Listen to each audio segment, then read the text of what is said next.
Person nuzzles your hand meow. Welcome fluffy_good_cat. Let's have some fun.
Hey, Prof.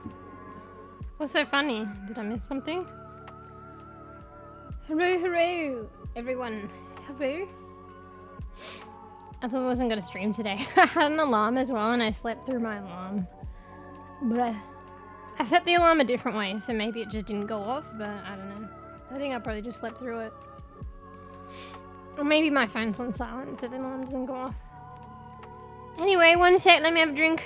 I also need to take a little pause because I need to splash my face with water. So there's that. Anyway, one sec.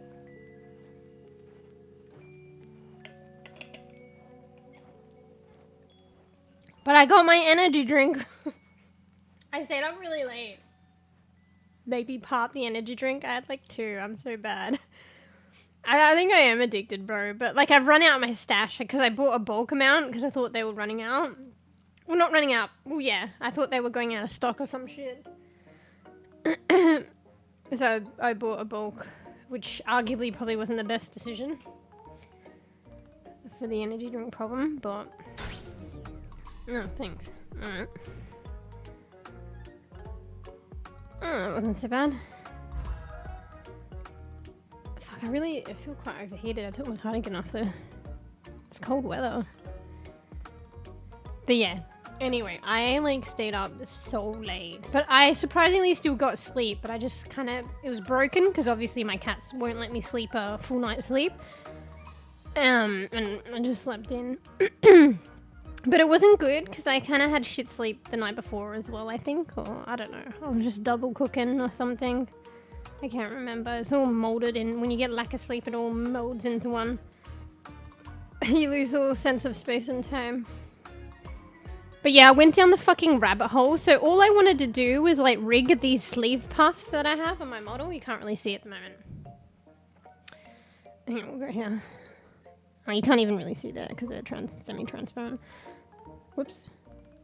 So I was just gonna like rig them. I don't really know how to do it. And then I went down the rabbit hole of actually giving like rigging, upper body rigging to my model so she can move her arms and her chest and shit. So I was doing, and I don't know what I'm doing, so I'm kind of wasting time. So I did actually, but I'm still learning things even though the end result, it doesn't get me the end result I want. So I started doing like boning structure for the puffs. I did shape keys for the puffs because I'm an idiot. Arguably somebody might want to do that. But it got me to learn like a bit about how to do the boning structure and create rigging in Blender. And it got me how to learn how to do shape keys in Blender and shit. Even though it didn't help me with actually getting the puffs to move. And honestly, I don't know if it's so much rigging as it is animation or something. Or maybe something else. So I don't know yet. The jury's out on the moving of the puffs. But I went down the rabbit hole of fucking how to give my... Well, arguably, the puffs kind of move and aren't so static if my arms move, you know? So actually, it probably does get the end result to some extent. So I went down the path of like how to give movement or rigging or whatever you call it to her arms, and I'm proud to say that I have found a solution. I just didn't enable it today because I haven't finessed it yet. I technically probably could have shown you today, but her expressions would have been limited capacity. So, hey Tux. Yeah, I should have looked into this shit earlier. I did like a long time ago, but I didn't look too deep into it. And honestly, I've left it so long that over the years there's more programs and it's probably less difficult now. People used to pay people, like, I remember thousands of dollars to have movement to the VTuber arms. I remember, like, a few years ago, I remember a streamer mentioning, like, it was going to be a couple of $1,000s, and she ended up doing it, and I think she paid that much. Now shit's, like, free, like, if you know how to do it and figure it out. Maybe it is still a couple of $1,000s, but, like, honestly, I don't know. It is difficult, but it's not... Or some aspects of it is difficult. Like, actually getting rigging to the arms isn't difficult anymore. Like, the software just does it, but how to finesse it to get your model to be coherent in every other facet, to have the expressions, not be wobbly, that's the finessing with the arm moving. So, I don't know. Arguably, if somebody did charge, like, a couple $1,000 these days for that shit, like, I don't know, maybe not worth it. For the specific like arm movement, not really, but I guess it's the whole package of having it work. Hey Tarks, by the way. Late strim today. I can't go crazy though because I have to get out for a doctor's appointment, which is probably not early for you guys, but arguably early for me tomorrow. So let's see if I've got the skills to time and manage my strim today and not suffer tomorrow. Because I'm already late today because I was suffering from not managing my time. But anyway, yeah, I went down the rabbit hole of looking all the different possible free softwares that I could use and all the different kind of ways I could do things and kind of like dabbling in a bit and like not really knowing initially or what I was doing or where I was going, but still learning shit even though it wasn't for the correct shit or I don't know. But I learned a lot about like creating like bone structure, you know, starting the rigging process in Blender. I learned about like shape keys. And then there was this terminology when I was learning how to incorporate an expression into a program that'll get me upper body movement to give a face expression too. This term came up called blend shapes. And then I woke up earlier today and I was like, wait a second. I think aren't blend shapes and key shapes the same thing? And then I looked it up, and arguably it is. They're just different terminologies, the same thing. Key shapes is what they call them in Blender. Blend shapes is kind of like more of an umbrella term or some shit.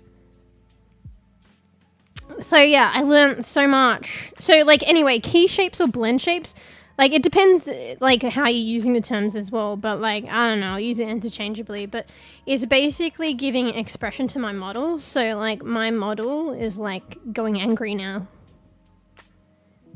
So it's an expression. You could probably use key shapes for other things, like other than expression, to be honest. But see how the face looks different when she goes smiley. Sad. See how her eyes go like smaller and shit when she gets shocked? I think it's like, it can be like one thing or a combination of changes in parameter of the mesh or of the, like the model of her face to give off a different look. So that's like each combination, whether it's a combo or a singular change, to my understanding is like one blend shape or key shape.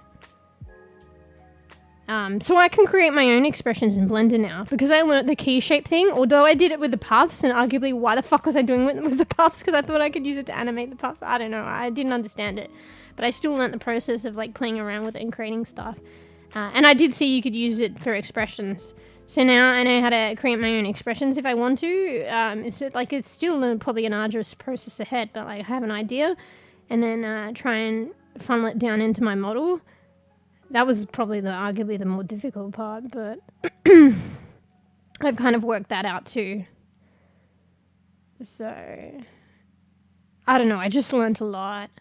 So like, yeah, I learned all the different softwares and I really like VC Face, so I use VC Face for, you know, the expression and everything now. Like, it's rock solid. Like, I really like it, and I've, like, found a nice kind of balance of expression with it and not too shaky, and it's just I fine-tune the parameters. But the thing is, the software is so solid, it had the tools and the UI and the utilities for me to actually get to this point of solid expression.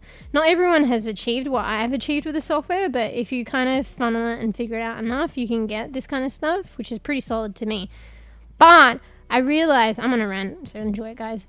I learned a lot. I realized, like, I love VC Face so much, but the creator, like, they did an awesome thing. It's such an awesome program and an introductory or, like, just a solid program for VTubing.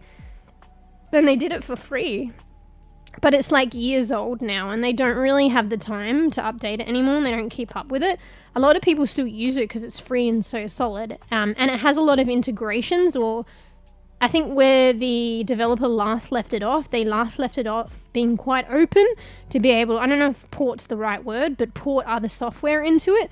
So yeah, it has its like limitations where like VC Face is only a facial expression and, you know, moving the head around and shit like that. You can't get full body movement, you can't get up and bottom movement, but they've made it so that you can port in other software and do this whole fucking mosaic of stuff. So you can maintain the expression in VC Face and get body movement from other software and stuff like that while still using VC Face or using VC Face expression in the other software. It's kind of crazy.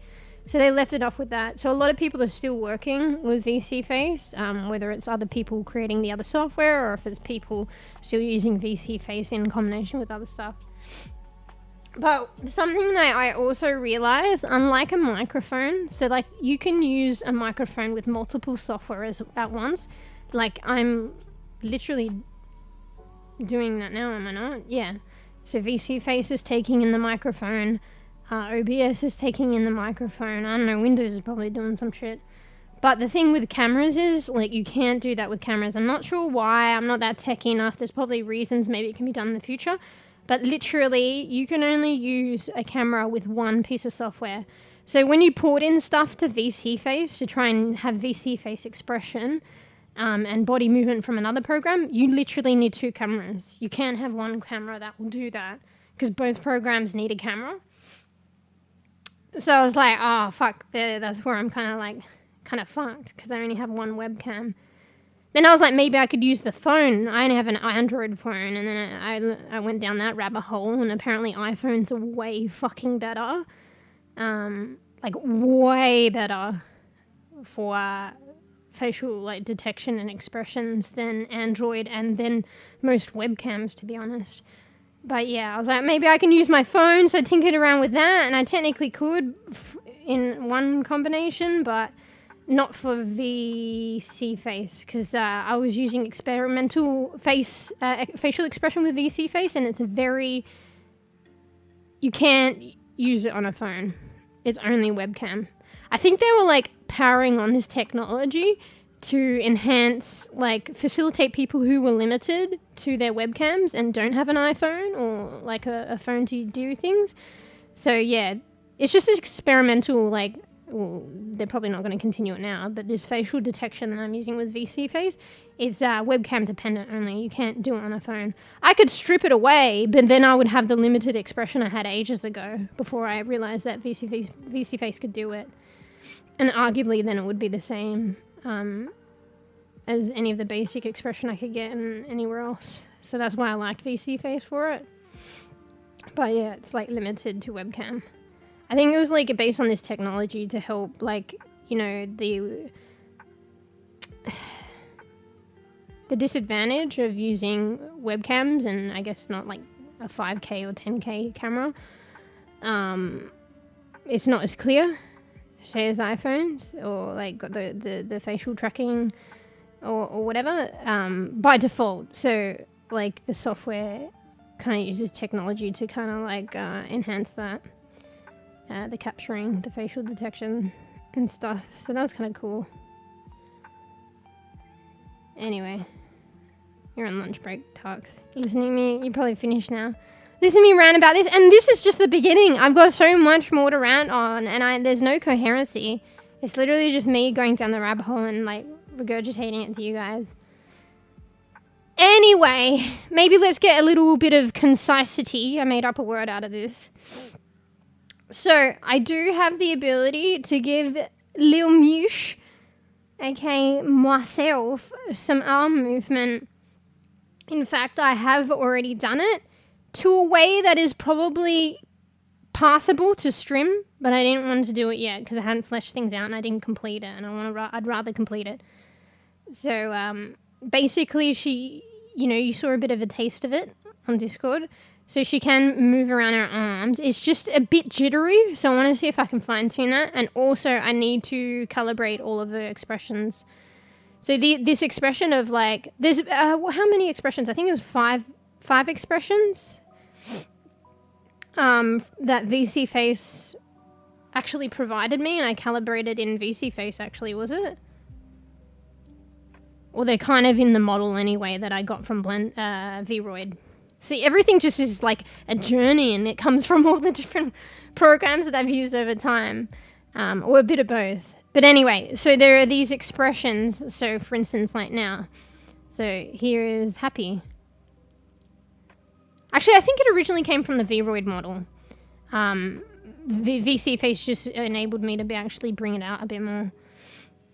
But anyway, so I can't even go back to tinker with them. So thank God I did that when I exported my vroid model. Or I actually had to go back to an older version of the model and then tinker with it. I barely remember it and re-export it with these expressions because I would have had to figure out another way to do it. But anyway, I'm remembering it now. So smiling, like happy, which is I think comes under fun or some shit. One expression, see her bottom of her eyes go up and she smiles. This is old news. I've had this for a while now. Surprised, aka shocked. So the eyes go, I didn't make it as dramatic in vroid. I made it subtly, but the eyes go a bit smaller. So the iris. So that's like open mouth, eye go a bit smaller. And eyebrows up. So that's 2. I guess neutral is 1, which is just this. That's kind of the base. Let's just say it's 1. So 3. What else? Angry? Of course, my favorite for fluff. So what's that? 4. So eyebrows down, kind of like eyelashes down, mouth funny. You know the drill. And then sad. So that's angry, yeah. And then sorrow, which is kind of like sad. Like, hang on. This one's a bit harder to do. Gets confused with shock a bit and angry. There. So eyebrows are kind of gone down to the side, the eyelashes on the top layer, and the mouth. So I think there's 5, including neutral. So these expressions, not neutral though, because that's just a given. So I think there's 4 expressions at the bare minimum that I need to calibrate in the new software. So the new software is called Warudo, if anyone's curious. So there's a plethora of softwares out there, both paid and unpaid. I suggest go fucking unpaid, but you're just gonna have to learn some shit. Honestly, if you're gonna go paid, you would have to learn shit anyway. And then at that point, but you'd probably be paying more. You'd be paying somebody to rig your model. But if you're gonna like check this stuff out yourself, I would just go free and just take your time and like learn. And there's YouTube videos and shit and tinker, and it takes time and commitment. But yeah, so there's so many, and arguably I'm thinking it's worth actually investing the time to try them all. Because what's good for some people is not so good. Some other people's trash is some people's treasure, or some's good for other people, not for others. And that way I can like fine tune the best thing and maybe do a combination of programs or some shit. It's kind of crazy. It can get quite elaborate. And it just enhances your knowledge and shit. So I'm thinking of doing that now. So for now, I picked Warudo for whatever reason. I'm sussing that out. So it's available on Steam. It was probably released in 23, like 2 years ago. Still quite current. They still update on it. Free, yep. And it has the capacity for full body movement.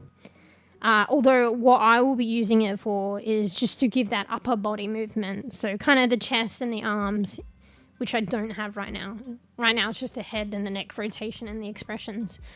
So I'll be using it for adding upper body movement. So to the arms, the hands, and I guess the chest area moving around, I guess, kind of with the body or whatever, like rotating a bit. But it has the capacity for like full body movement, that software. And it also does expressions as well. But what I noticed, probably not with everything, but a lot of these programs have the ability, they've just kind of accepted that now.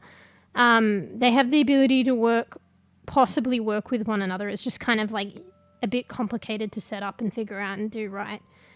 I think for these programs to be viable, pretty much when they're free as well, like, is that they kind of need to be open to be working, allow them, the program itself, to be open to receiving and sending information to other software. Because people who do like VTubing and stuff or similar shit, they want to customize they have their already favorite programs and they're trying to branch out because limited in their programs, but they love their programs. So they want to be able to work with their existing program as well as a new one. And then maybe they'll fully convert to the new one, you know what I mean?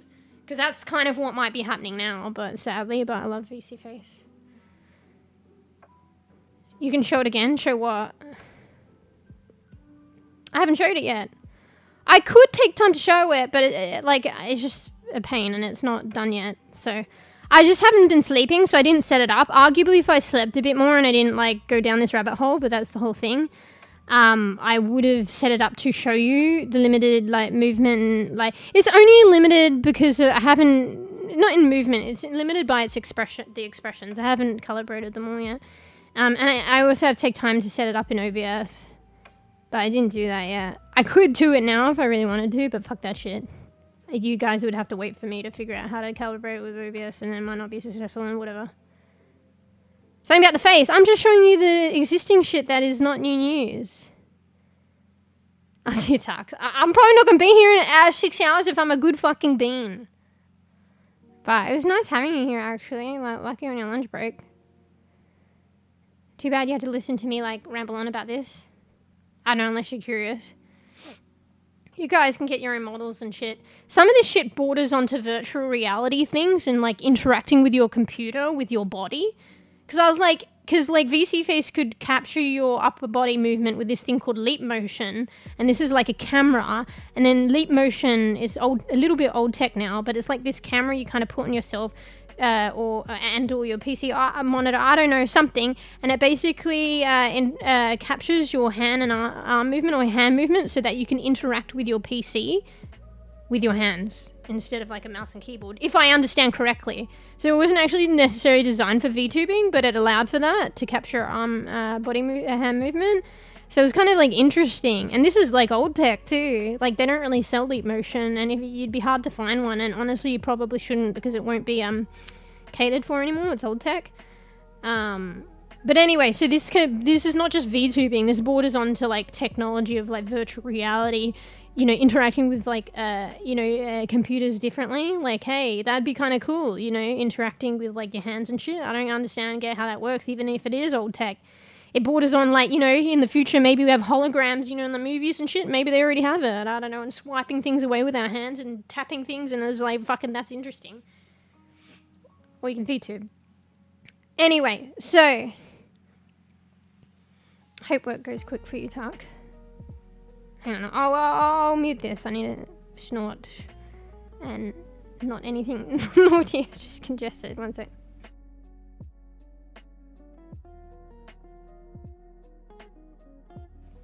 You heard a bit of a snort because I did it before I muted properly. One sec. Alright, I need to hydrate. I'm talking too much.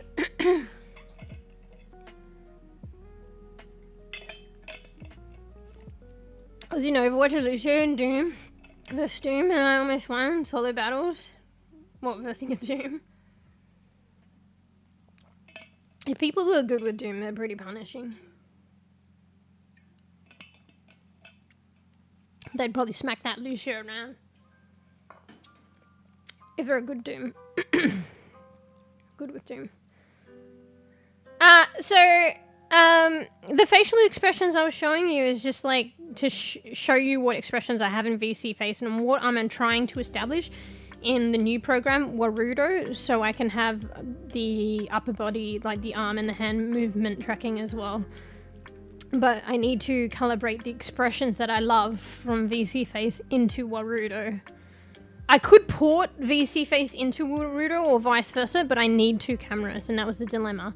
But I might have a solution to that too.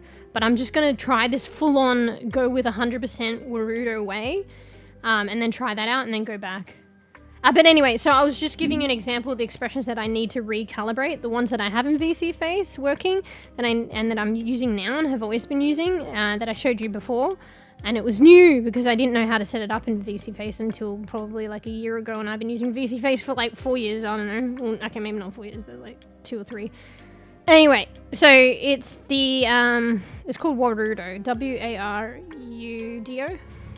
I think. Anyway, I was just showing you what is existing. So, Fruffy knows all well, you know this one, angry. Fruffy, get your fucking act together, mate. Alright? Angry. Hang on, I think the light, here, let me turn the other light on. Flashbang myself, but I'll see it better. Track it better, express it better. See? Angry. You used this one. That's one expression. Happy. Two expression. And you can see how they're composed of. Angry is like the upper eyelash and the eye and the eyebrows going downwards. The mouth is changing. And then happy is like mouth is out, kind of flatter. The bottom eyelids go up. The eyebrows go up. It's kind of crossing into surprised a little bit. Happy, which is technically fun. That's what it's called, fun. What is it? What's the other one? So that's two. Shocked. Mouth rounder, eyebrows up. So similar with happy, kind of. Actually, I don't think happy just does the eyebrows too, but I don't think it was calibrated with that. I just raise my eyebrows, I guess, when I'm happy. Anyway, I don't know, I can't remember. So shocked, yeah. So eyebrows raising, the iris goes a bit smaller. Third expression. What else? I think there were 5. Well, neutral if you count neutral 4, so there's one more. Oh, sorrow, which is like sad. This one's a bit harder to detect. So the mouth change, almost similar to angry, but not quite. And the eyebrows go the other way. But it gets often confused with, and then it goes angry eyebrows. And then also shocked comes in there a little bit. And upper eyelashes go out kind of a little bit. Like, I'm not doing it right now, hang on.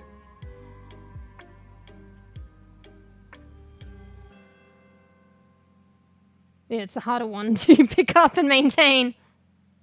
If I just go like this, it'll probably help. Fluffy, why are you going to do the lights out? Naughty. Even then it's hard. So that's 5, including neutral. No, so basically, see these expressions in VC face? I've calibrated them and brought them out. I think it's actually within them. These are blend shapes, or shape keys, or whatever, that came with my vroid model. Arguably, I had to program it into my vroid model.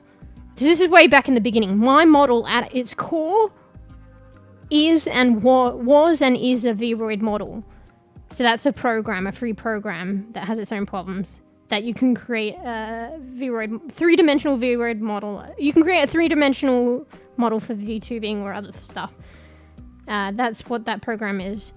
Arguably, I had to, I think, instill these shape keys in the model or put them into the model before I exported it out. So I actually didn't do that, and I wanted the capacity, so I remember I had to go back to an older vroid version of my vroid model, put this shit in the program, and then export it out. I could do it other ways, but that was just kind of the way I knew, the bEbE way I knew, and it was arguably easier at the time. So I re-exported it out. Luckily, I didn't do too many updates, I think. I hadn't really discovered Blender yet, I don't think, or I didn't do too much. Because the thing with vroid is they have their own files for the model. It's called .vroid. And it works with nothing else. So it's not a universal thing. Obviously, it's specific to that program. And vroid only works with vroid files. And most other programs work with more universal files. One is called a VRM, standing for virtual reality model. So when you export, even when you export a vroid to be usable in other applications to use your model, it exports it as a VRM. But the thing is, what's this? What the fuck is that alarm for? What does that mean? I must have been fucking half asleep when I did that. So when, you export your vroid model to use, it will be a VRM because you can't use vroid files in anything but vroid. It's not a widely recognizable type of file. It's you literally only use for vroid, and I don't think that'll ever change. And vroid's not necessarily the holy grail. So, but you know how you have common files and common things and widely used things, and the programs cater around this like consistent file use. It's just easier to do things, and whatever. So Blender can work with a VRM, and most programs can work with a VRM, or you can convert it or whatever, and convert it back. But with vroid file, even they literally export as a VRM, so you can use your model. But once you export it as a VRM, so then you want to take it to Blender to work on the model in Blender, it's now a VRM file. You can't take it back to vroid, because vroid only works with vroid files, and you can't make any file back into a vroid. That's just how it is, and I don't think it'll ever change. But you can make a vroid into a VRM, and VRM, you can make it into another file probably. And then if you make it into another kind of usable file, you can probably take it back to VRM. But vroid, no. Anyway, why was I going on about that? Anyway, yes, the difficulties, and like vroid are able to instill in the model like certain blend shapes, I guess. So I went back to vroid.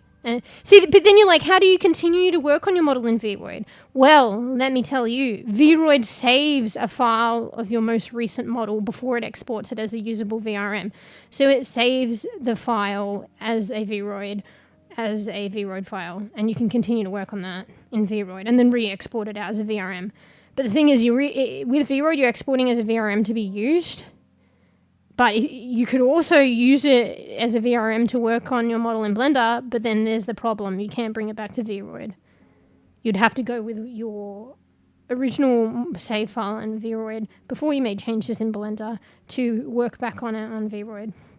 But anyway, this is to get the expressions. So now I'm remembering that they did come from vroid, and I had to actually go a bit reversey back with my model to instill them because I hadn't done that because I didn't realize about it. And it gave me the core of this expression that I thought I got from VCFace, but I didn't. VCFace is just bringing it out quite well. Like Homer, but yeah, well, Homer wouldn't understand it, Fruffy, so... No, this is complicated shit. I don't... Like, this is just me candidly, like, and openly rambling. But this is actually, like, an accumulation of knowledge, and I still don't fully know, and I still got more to learn, and, like, it's still overwhelming. This is me just regurgitating shit that I've kind of picked up over a long period of time, and it is complicated, but you can do it. Like, I guess is the point, but it is if you really want to. Well, you can pay people to do it. So, like, I'm just like living example, I guess, and I guess should be proud about that. All the stuff that I've learned over time, and there's still more to learn.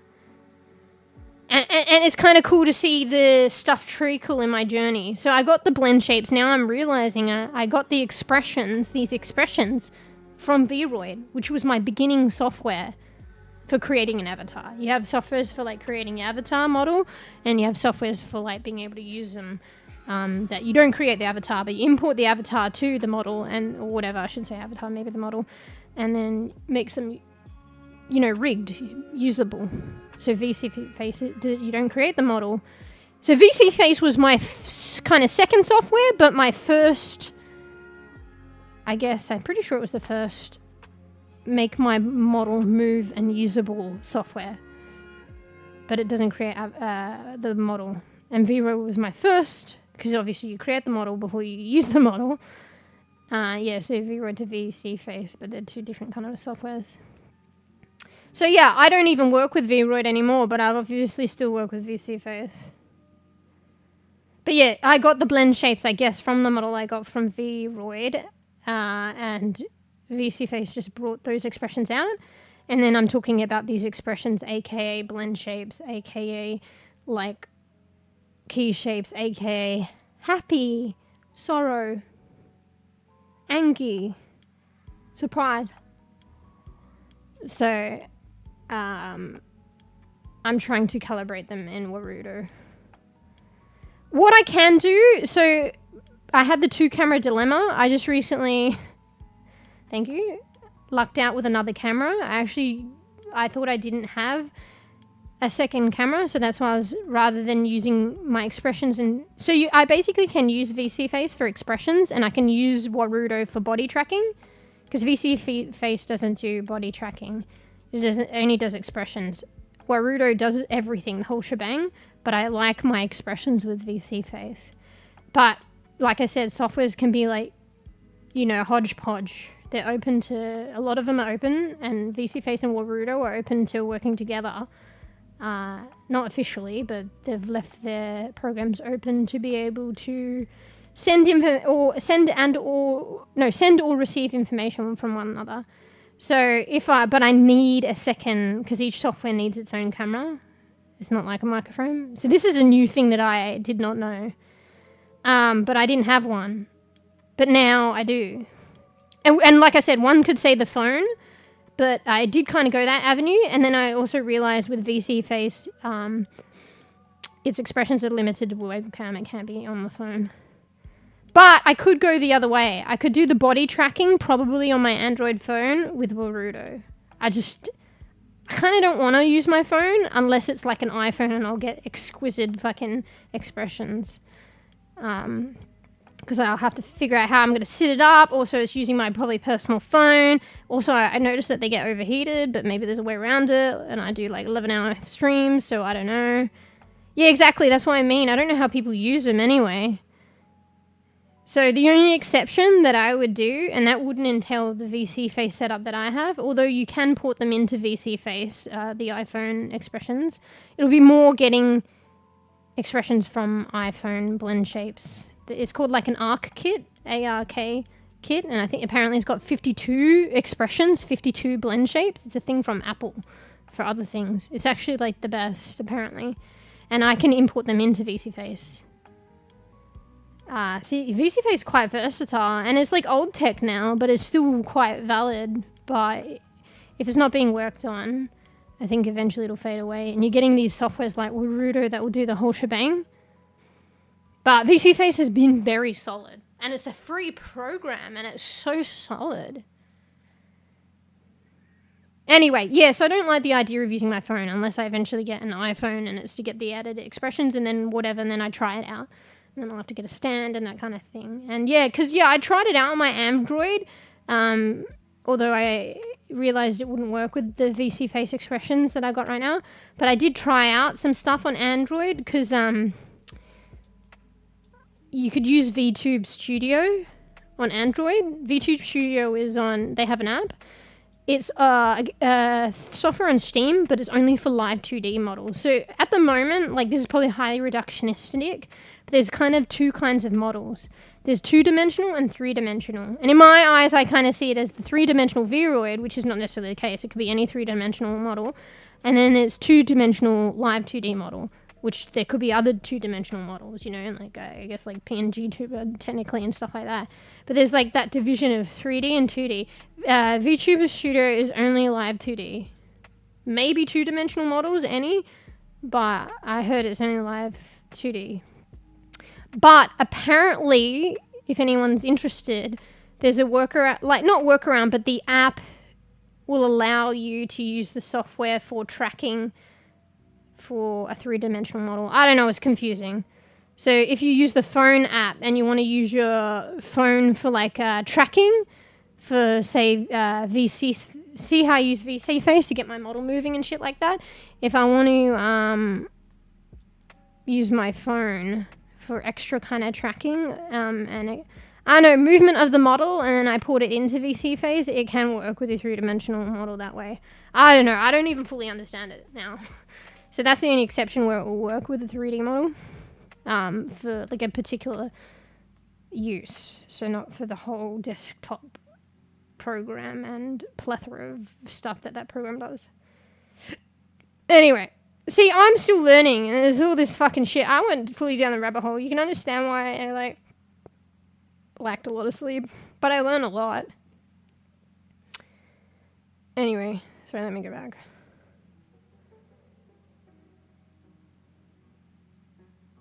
Ah, yes, the Overwatch mad at me face. Soon gritty with Naruto burrito. Yeah.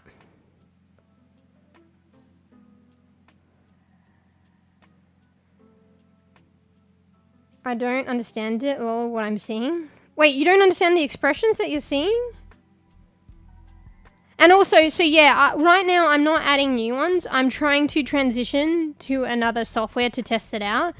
So to do the expressions in another software, and I basically have to program, or whatever you call it, these 4, not including neutral, current expressions into that new software.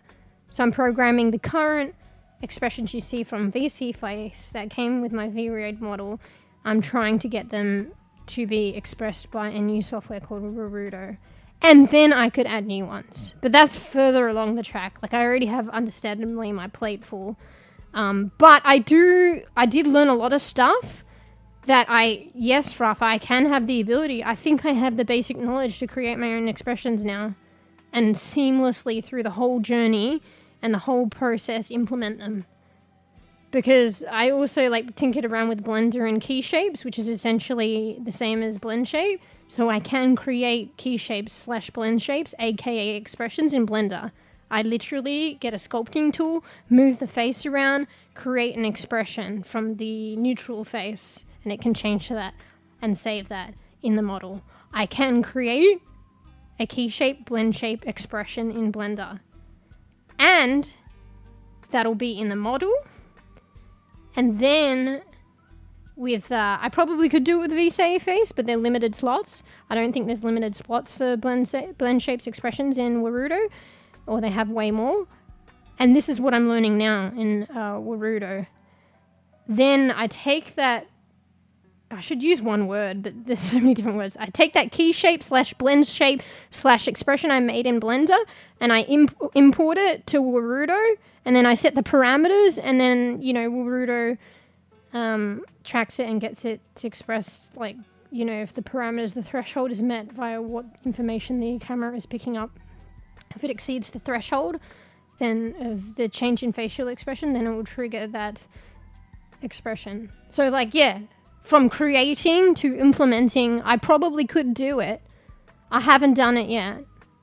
But I'm in the process of trying to get these expressions in Warudo, and I've successfully done it with 2 out of the 4, so I can implement it. And I also have played around with key shapes. I haven't created an expression yet, but I know that I could do it. So, I've 75% done the process, 25% know how to do it. But that's another thing in itself. And I don't think I'll go get there eventually. But that's adding extra details upon this new shit that I need to finesse already. So I just need to get my model together and get the hand and arm tracking, and then suss out more looks and getting the mesh to move, because that's what I want to do. I didn't even think I was going to do the arm thing. And then later on we can work on more expressions and stuff, custom expressions, once I have all the other stuff finessed. It's you focus on little things and then you do other stuff later, otherwise it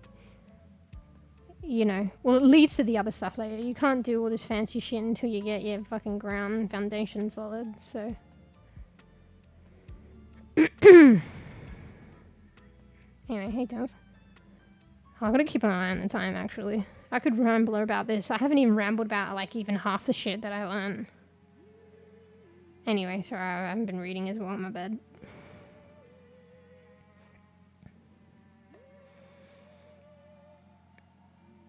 Yeah. Meows loudly and nudges your hand. Welcome, Tailsley Fox. Rubs against your leg affectionately. I'm just understanding how to download mods for Minecraft. I barely understand. Bro, but that's literally me. It sounds like I know about shit, but I'm still winging it. I'll just bat them around for treats instead. Meow. So yeah, you learn as you go, and you kind of floundering, but you get there in the end, and you're like, how did I get here? But that's part of learning, I guess. So that's basically all this shit that I'm regurgitating to you. That's me. I've learned it, but do I understand it? I've learned a bit about it, but do I fully, do I even understand a bit about it yet? I'm not sure, but obviously maybe. It's enough to regurgitate it. iPhone some use. Yeah, a lot of people use iPhones apparently, because it's got the best tracking. And it's not just the tracking. I'm realizing that Apple has this thing called an ARC kit, A-R-K-I-T, capital A-R, capital K-I-T, ARC kit. It's an Apple thing. And it's apparently 52 blend shapes, and as we have just learned, blend shapes are like key shapes, blend shapes are expressions. It has 52 expressions. That's a plethora of expressions that it has there for you, for your camera, and albeit an iPhone's a really good camera, to pick up the nuances of your face and trigger thresholds in the changes in your face to create 52 different expressions in your model. Android has a thing called ARC Core, ARC arcs. They're trying to copy. ARCORE, but it's not nearly as exquisite, and the cameras aren't as good apparently. iPhone is like apparently the holy grail, so that's why people use it. But apparently it's an iPhone thing. Like it's specific to iPhone. That is better.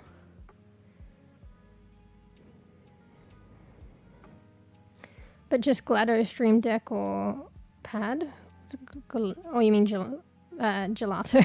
Elgato Stream Deck or Pad? What's that got to do with like expression detection? Oh yeah, okay, so Fruff, you're just saying so like a Stream Deck to toggle an expression. Yeah, but Fruff, like the other model that I have that is cute and it's its own thing and it's novel, and I do like it. At the end of the day, it is it's more techie and it's easier and more fluent to VTube with a camera that will pick up changes in your face and express it automatically in your model. So what you're talking about is like the model that I got, and it's cute in its own right. The model that I got with the toggles that you click a button. But the thing is, it's easier if it's automatic. And also, just think about this, Fruff. If I'm getting angry at you, it's spur of the moment, right? I'm getting angry at you. I'm not going to be like, oh, hold on 1 second. Wait, let's just pause my anger. Wait, you didn't see that. Let me just put on the angry toggle. 1 sec. All right, where was I? At that moment, like, it interrupts the emotion. Like, am I still that angry? That's kind of funny. And also, half the time if I'm angry, I won't remember to press the fucking button. So my model's just happy-chappy while I'm yelling at you. You know what I mean? Or like when you get sad or you get scared or shocked in the game, you're not going to be like, oh, wait 1 second, wait, time travel back. I didn't expect that jump scare. Let's just time travel back so that I can actually click my shock button for my VTuber model. Like, you're not going to capture those moments. It's very difficult.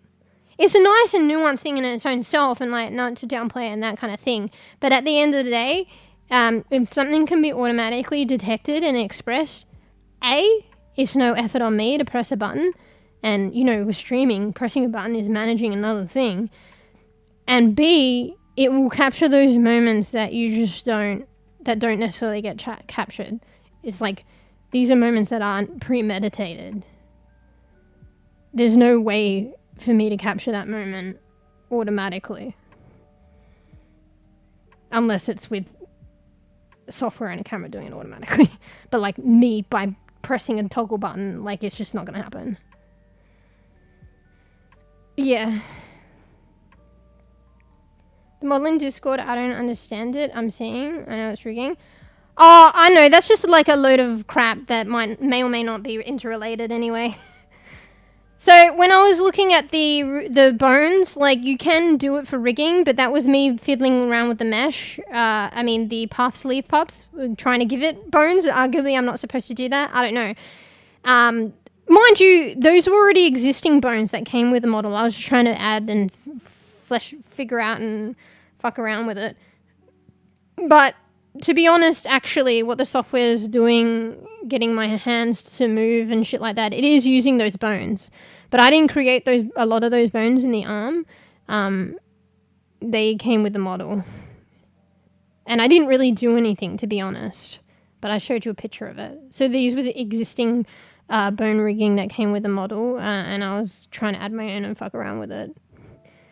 See, this is why I saved multiple times as well, so I can go back. So I didn't really do anything. And then also, when I was showing my model, like, sticking up a finger and shit like that, that's before I knew how that it would work in Warudo. Because basically, Warudo was... I wasn't using Warudo's face detection. I was trying to incorporate VC face, but I didn't know that I needed 2 cameras for one for each software. So at that time, she was sticking up her fingers and she had arm movement, but she didn't have facial tracking. So that's why her expression looks probably a bit funny.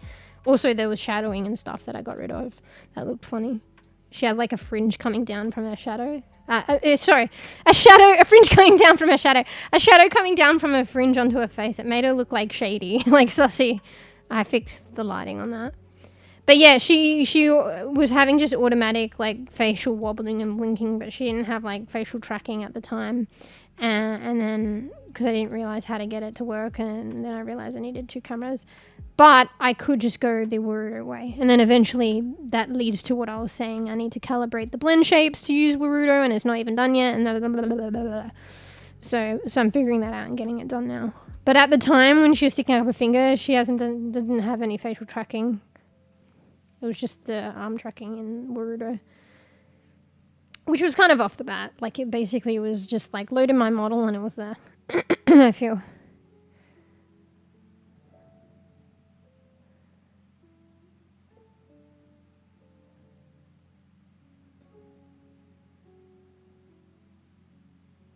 Wait, what are we saying?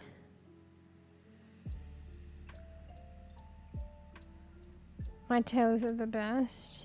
I'll just bet them around Patrice instead. Oh, are you bordering on naughty there?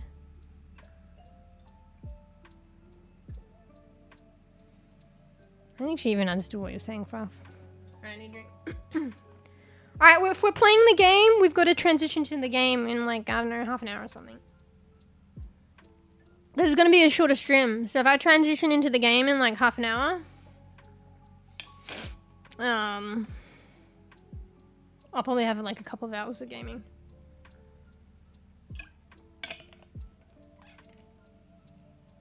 By a couple of hours, I mean like maybe 2 hours. Maybe 3. 2.5.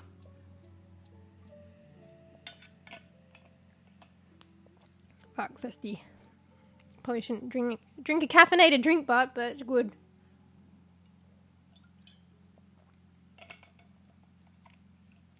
Game of hours over up. Oh, I was planning to continue. This says something about the game. I was planning to continue the gap. Very emotional. I want to finish it actually. Well, I just want to keep playing it. So I'm kind of like really digging that game. Fuck, I don't know if Furfur's going to play Sea of Thieves. I think I left it too late, but like I just can't really do earlier. Look, I'm going later and later. Even the time that I set is like my aspired stream time. That is way early for me. So I don't know. Unless I just like we do it off stream on like a Saturday. I don't know, Fruff. Maybe we can Sea of Thieves on Sunday, and then we just do like following Saturday off stream, and then I can do it earlier.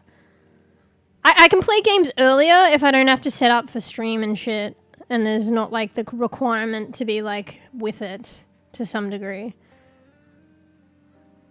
Because I could like fall asleep and you guys wouldn't miss me, like, but you'll miss me if I fall asleep on a stream. Because I think it was only you that like responded, and I kind of did it so Fur could play because Fur wanted to, so I should really cater for a time that Fur could play. It'd just be nice if it was on stream. I feel like I would like to play and share things on stream, but I think I need to accept to be able to enjoy games off stream. And worst case scenario, if I let you guys know I'm recording, maybe I can just record the off stream gameplay, and maybe there'll be some cool stuff to share from that, if you guys are cool with it.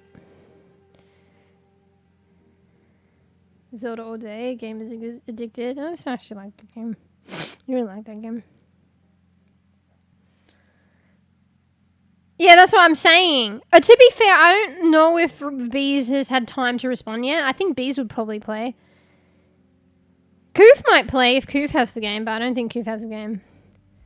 And I mostly did it for like, well, for like all of us, but like Fur as well, because I think there were the Twitch drops for Sea of Thieves, so I mentioned, come on guys, get your drops, and I was like, ooh, actually, this makes me want to play the game, and then Fur's like, really? I've been waiting for this for so long!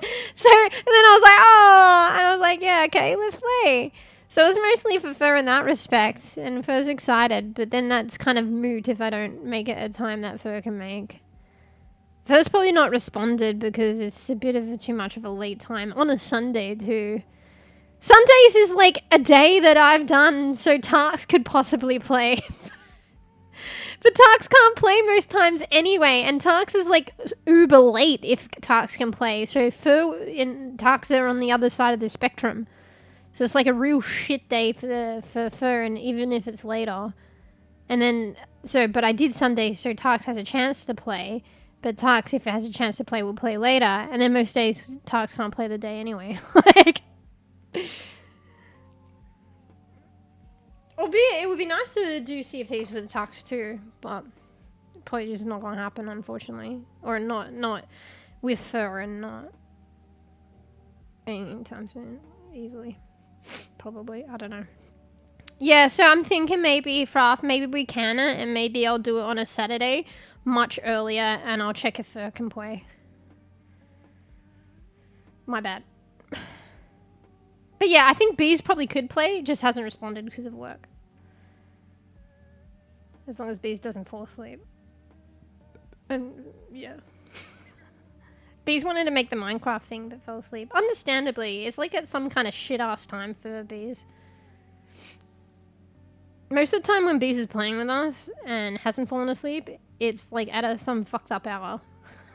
I'm pretty sure.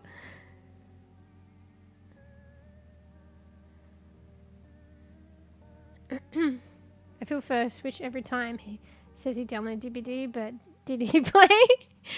I think it's like the stars are just not aligning. I think for Fur the intent is there, but it's a struggle for Fur to be available when other people are willing to play.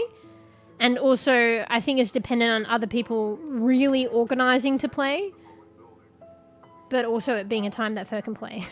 So, like, I think, like, people are saying, like, we'll play. They might play, they might not play. The issue is that I guess they don't play, or they play, but it's not organising it as an event. And then, not only just that, it's like, can Fur make it? So the stars are just not aligning in one of or multiple departments that I just explained. So I think that's what happens with Fur. It's like the burden of so many games to play, but so little time. So many of these games Fur wants to go back and play with us, but like it's just not aligning. And then something else will take its place, you know? Whether it's more Overwatch or a new game or something. And like maybe it's like a solo game, which is like easier to coordinate because it's literally just you. Task got Daywalkers scheduled? Wait, what? You don't know if Bees will play? I reckon Bees would probably play. I mean, I'm not guaranteeing it, but... I think that time's usually an alright time for Bees. And by alright time, it's probably a fucked up time, but it's like doable.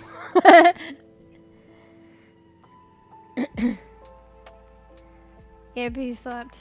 Bees joined like after everything. Yeah, you were there, right? So Bees is like trying to play, just hop on Minecraft, I'm ready guys, I'm ready to go, and nobody's like communicating with Bees because we're all tired and about to hop off. And Bees is just like in Minecraft and then like floating and like wandering towards us, and we're all tired and, oh hey Bees. Hey. Hey, here's a punch. Oh fuck you, you push me in the lava, fuck you!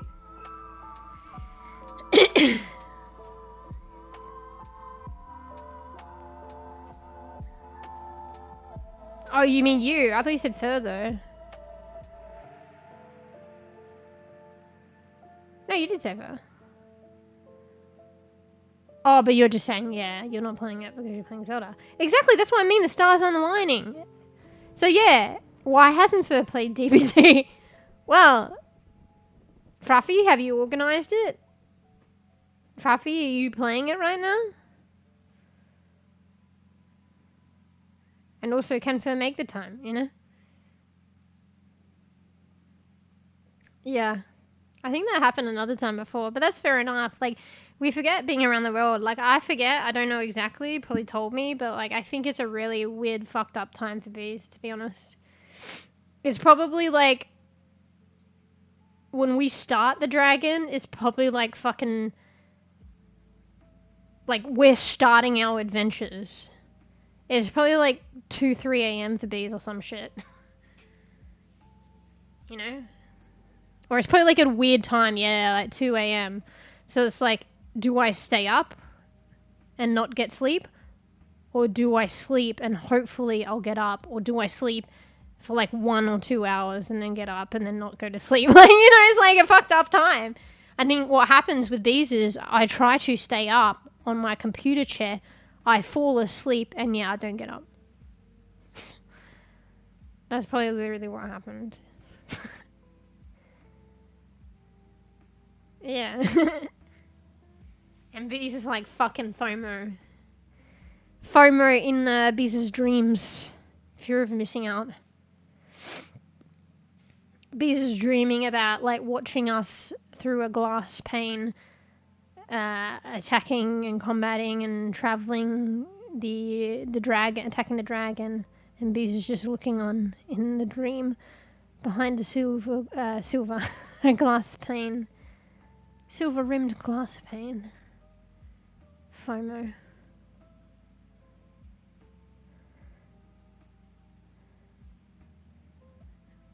It shouldn't even hit me.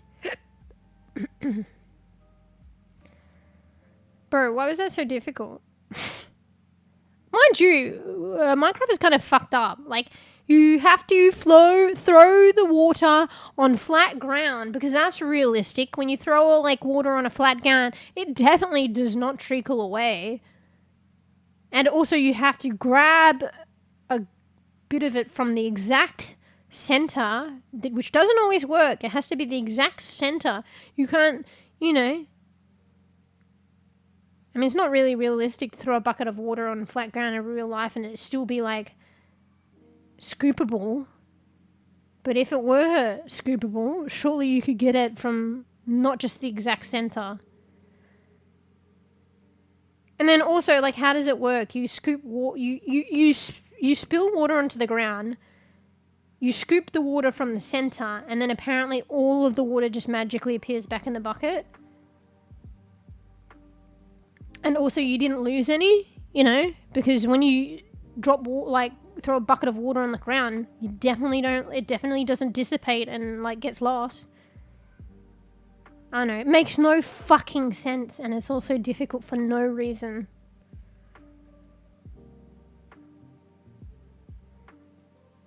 No, but it's understandable for me not... You guys probably took 2 years to learn that in Minecraft, honestly.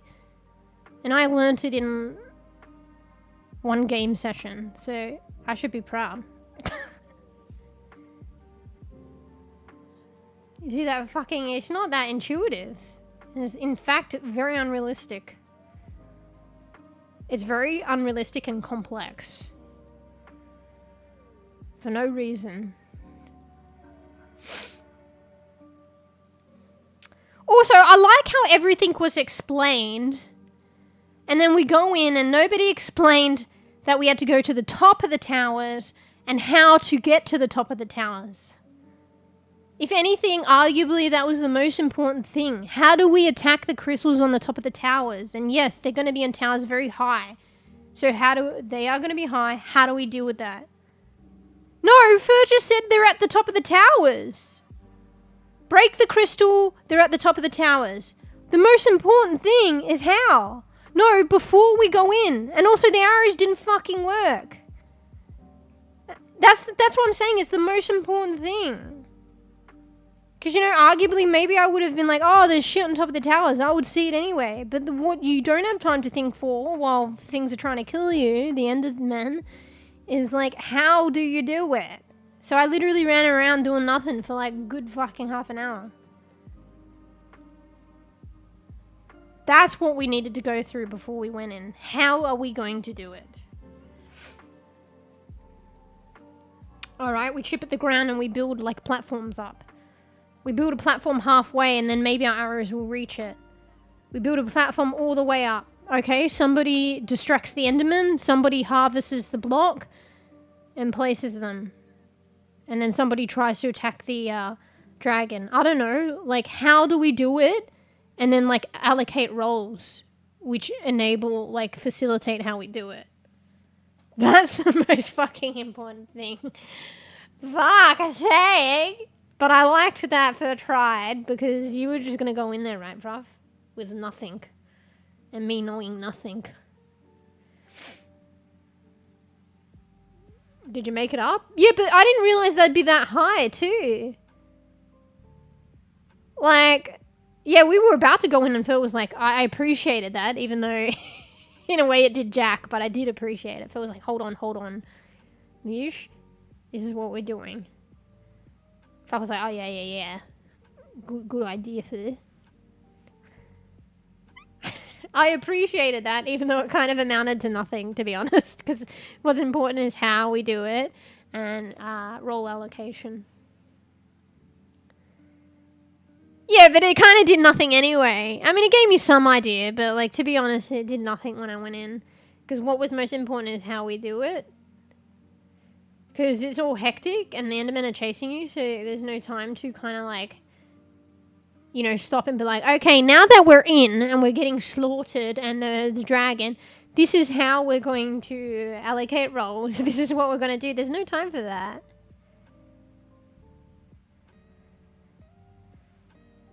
Yeah, because nobody's fucking explaining shit. And also, I want to take care of the animals. So we have to be good to the animals. And then it gets frustrating because I couldn't, like, sort the animals out.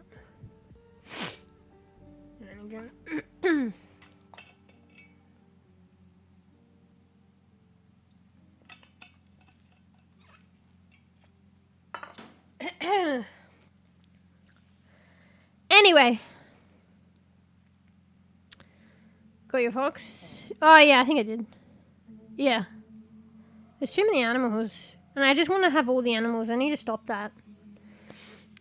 And I need to build up my place to cater for the already heaps of animals and not take any more animals unless they're cats.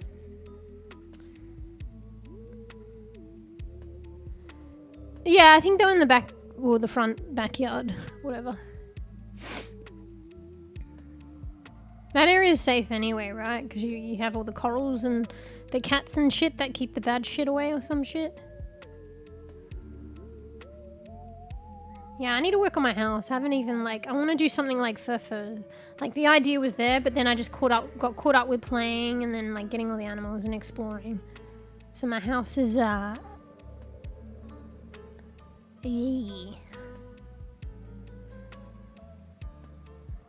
Oh, good. Is it like a vicinity thing that they keep the creepers away? In a vicinity?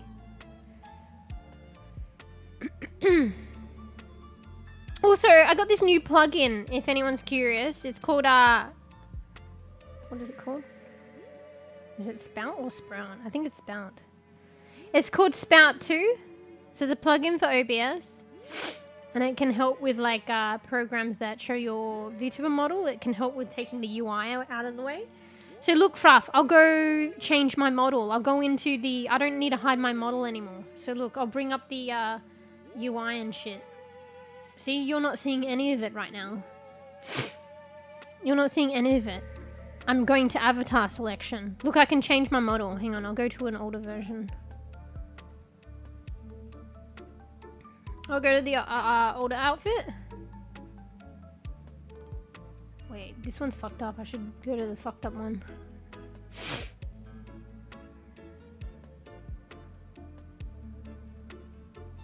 I don't need to recalibrate it. I probably should, but whatever. And look, I'm selecting it. Ta-da!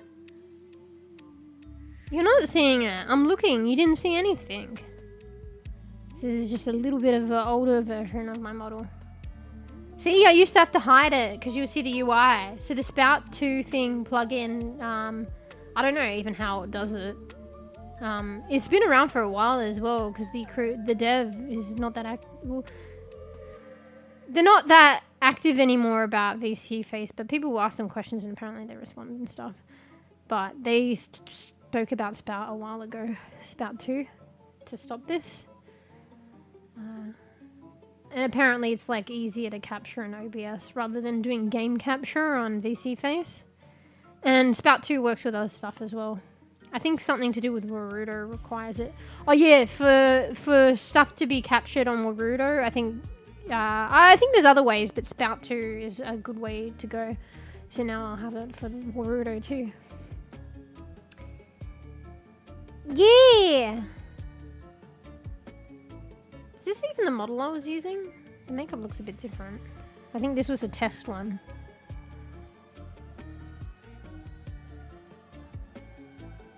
I don't fucking know. I need to change the thumbnail. They all look the same. Because you have to actually... I didn't know how to do it.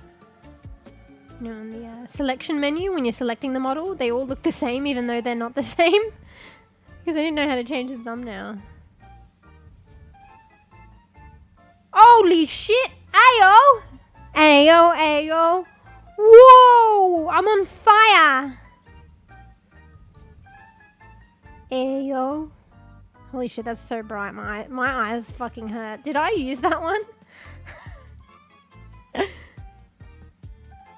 Actually, maybe doing this I don't need to recalibrate her. I don't know. And also, I set it up. This is aside from this stuff. The spout stuff. Also, I did it so that when I load up the software, I don't have to move my model, both in the gameplay and the chatting. So usually before stream, I have to position her. And then also in gameplay, when I go from chatting to gameplay, I need to position her. I think it was a simple correction. But now she's just in the right spot, so I didn't need to move her at all. I just load up the program. So like, you know, and then there, I don't need to move her. I think it was just how I had her set up in OBS, to be honest. I made it difficult on myself for so long. So now I can just transition without having to move her and open up the program and don't have to move her. Same with the chibi. I'll probably have to set that one up too. I don't know, maybe not. Anyway, simple things. Because it's not much in the moment, but it accumulates like how many times I have to move her around. Like it all adds up. Like just streamlining that kind of stuff and making it a bit more simplistic. Makes life so much easier in the long run. So when I was doing the spout thing, I realized I could do that. I don't know. I was like, wait a second. And I've always had to do that for so many years. So like, yeah, whenever I start stream, like the times that I don't have, like very rare times that I don't set up my model because I've forgotten, it makes it difficult because I need to go from stream starting to just chatting to reposition her. Or I just have her not position and then move her. But it makes it difficult, whereas now if I forget to load up VC face, I could just do it. And I'd already started the stream and I don't need to test it out because I know she'll be just positioned right. Anyway, exciting times. I'm learning things. I think I'm going to try not to go down the rabbit hole too much, which is what I've been doing. I've been trying to keep in touch with Blender, like, as of recent, but then I keep going hours and down the rabbit hole. I think it's a good thing, maybe like 5-10 minutes every now and then, like once a week, to keep in touch with this program, because it'll work wonders and it'll keep me familiar with this program. Bro, like, the sky is limitless. I actually have like the potential to do like so much more and learn so much more and do really cool things on my own accord. Like, I really have the potential, and the software and the tools are all there. And it wouldn't even be that hard. And I could probably help other people, and like literally there are people on YouTube, that's where I learn the tutorials from. They're literally helping other people, being like God send. But I don't know if I could be fucking doing that, but yeah, if like someone like around me, like if you guys wanted to learn and needed a few pointers, like I could easily help you then. Maybe more that to begin with. But yeah, but more for myself, like actually, like this is actually doable to like actually create a really cool custom model, you know? I could probably do one eventually fully from scratch. So fully from like, I don't know, a round cylinder and then work up from that. But I think for now and for a long time, I'll just be, you know, what is at core a Vroid model. I'll just be morphing and adding to her like for a long time. But the core was a Vroid model. Like, she's like the canvas. But honestly, I could just create something, but it would take a lot longer. From just, I don't know, a round sphere in Blender. Like, literally. Like, this is probably the stuff of, like, you know, the 3D movies and shit and animated movies and shit. Like, software just like Blender, like, they would literally sculpt it from scratch. I could, like, have my model be like a fucking Cars model or some shit. You know Cars? I haven't really watched that movie, but I know of it. I know, I could do a 3D model of fucking... I don't really watch Lilo and Stitch either, but, like, Stitch. You know the movie called Cars, the animated movie with the cars that were animated with the eyes and shit. Like, I could create that. Or, like, something like that. That's what I'm saying. I'm not limited to, like, oh, the stock standard shit. Like, oh, that's a Vroid model. Or that, oh, yeah, it's, like, still pretty crazy, but that's a heavily customized Vroid model. I could really go my own way and do my own thing.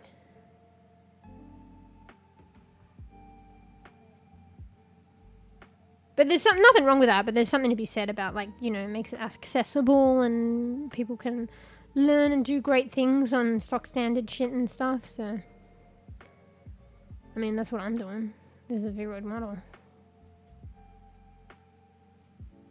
Yeah, I could create a little monster. I could do my own thing. I could create, like, a lifelike human if I'm that great, but this will take a while, though. But yeah, I don't think I want to go there yet. It's like so much work and like, you know, it'll be like fucking 10 years before you see the model. Just kidding. I think for now, and I'm happy with that. Just kind of heavily like morphing and customizing my Vroid model. And like trying out other stuff and maybe commissioning artists and stuff for like, I don't know, like a live 2D or something. I don't know if you've seen this model going around a lot, Fruff. You know, having said that, yeah, stock standard stuff does make things more accessible, and if you don't have to worry about creating the core of something, you can create great things on top of it. So I don't know if you've heard this model going around. It's called Suika's model or something. So Suika, I don't know if I'm saying her name right, is the artist. So I don't know, she must be fucking rich, I swear. So she spent the time to create this, what do you call these things? I've forgotten. So her name's Suika, so they just call it Suika's VTuber model or something. So she created, what do you call these things? There's a name for it, I've forgotten. Well, anyway, for the lack of the name, I'll describe it. Oh, excuse me. Oh, I'll mute this. You had a bit of a snort there. I'm congested. So she basically created a base model, but also a software that allows you to customize it. So the base of the model, the shape, kind of the basic look of it is very similar, and at its core, the core base of the model. But she also created, I guess, maybe this little software around it that you can navigate through to put like this top on that she's created, or this skirt on, or have the hair pink, or have it split dye, or have this hair, you know what I mean? So you can customize it within the parameters that she's already like created all different things for it through this program. So even if it does look similar at the core, you can use the program to heavily customize it. So it does still look like similar, but very custom to the other person that's got the model too. Like to the point where you can move the eyes closer together and make them flatter or something. But at the core, you can see it's a similar model. And she also allowed for people to, I think, like mod on top of it, or not mod, I can't think of the word, but customize, bring in other things to it. But you can still see at the core of the models, you know, quite similar. Kind of like how some people might still be able to see this as a Vroid model. But now that I've changed the nose, it probably changes it dramatically. Probably more so than the Suika's model. And it also allows that thing, like I said, so if people can get a base model, it allows them so much time, finances, whatever, to create something great on top of it. And a lot of people have.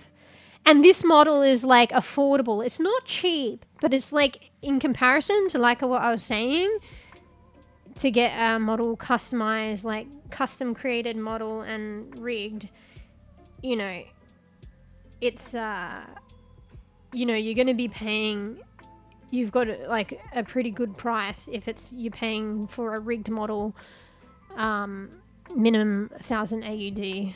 Like that's pretty cheap.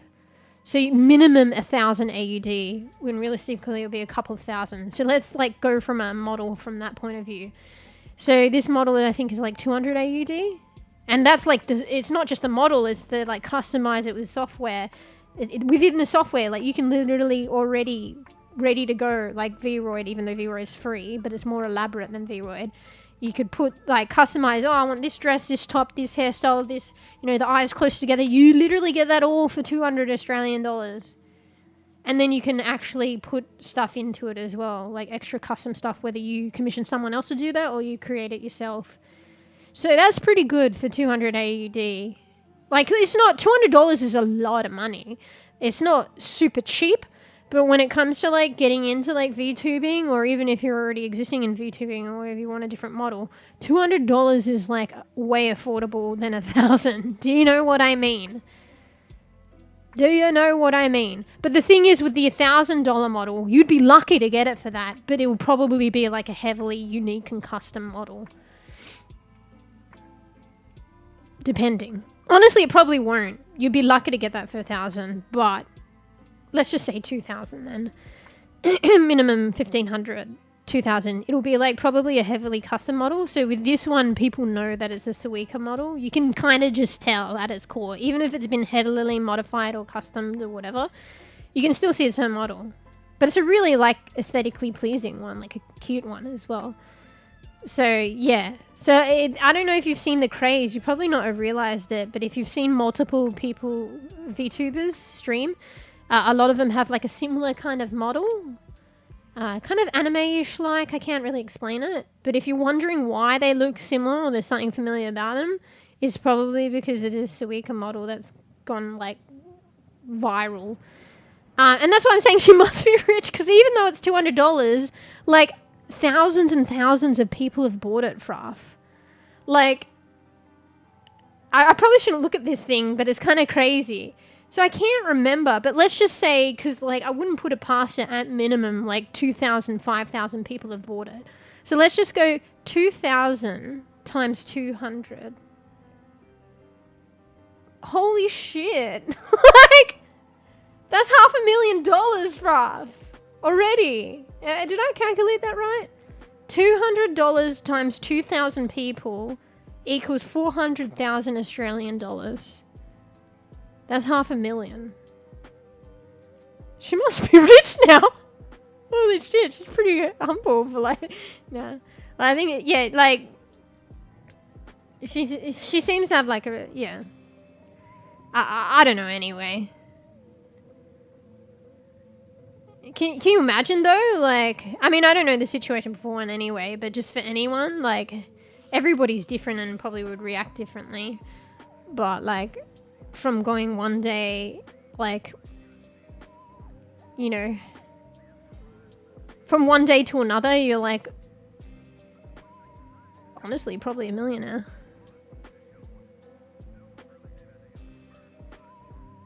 No, I think it's the same, Fruff. It's converted. So I'm saying it's 200 for me, but it's a standard price. It's just converted to everyone's currency. So it's still the same price. So, okay, let's say it's $50 for you. $50 for you is like 200 for me. Maybe. I don't know if you converted right. But let's just go by your logic. You're saying $200 Australian is like 50 US. So it's going to be 50 US no matter what. It's just converted to everybody's currency. But it's still the same amount. But yeah, if you're talking about a different country and the cost and the living... But, I mean, let's be real, like, it's different, but probably not too much different. I don't know, maybe it is different. But, like, regardless of what country you're in, $500,000 is still a lot of money. AUD. Alright, I see what you mean. But, like, yeah, like, it's still a lot of money. And this is undercutting it. So, like, I've probably undercut it by half anyway. So it probably is about $500,000 minimum US anyway. US dollars to AUD. Or AUD to US. So what's 400,000?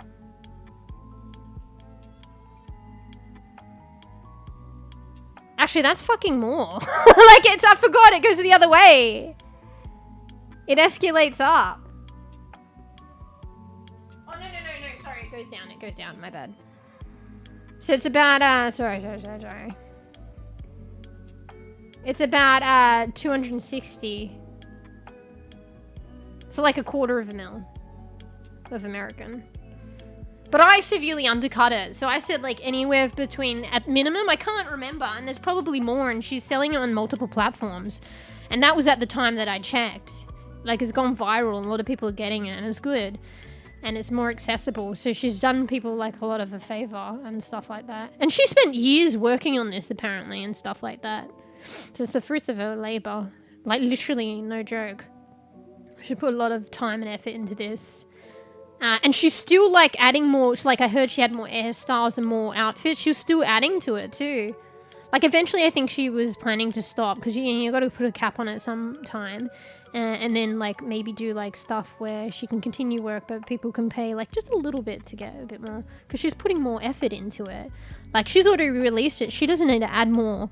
Like, she's already put many years of time and effort. She doesn't need to do more of that for free. It's already been released, but she's still doing it for free. But then at a certain point, I would put a cap on it, because, like, you know, you're still putting time and effort into it, and you need to put food on the table and shit like that while you're doing that. You know, arguably though, like, probably like a millionaire now. I don't know how that works.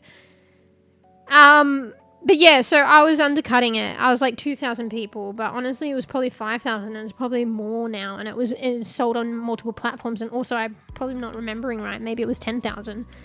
So like, that's kind of crazy. Anyway, I'm rambling. But I was just thinking about that. That's like insane. But it's really good, and it's made it more affordable, because like what people don't realize when they get into like streaming or VTubing, like, you hear it time and again, you need to just try it with basic beanery shit. Like, a lot of people like, you know, quit their job and or invest a lot of money in an expensive setup, and then they either don't do it or use it, or they do it and they realize it's not for them.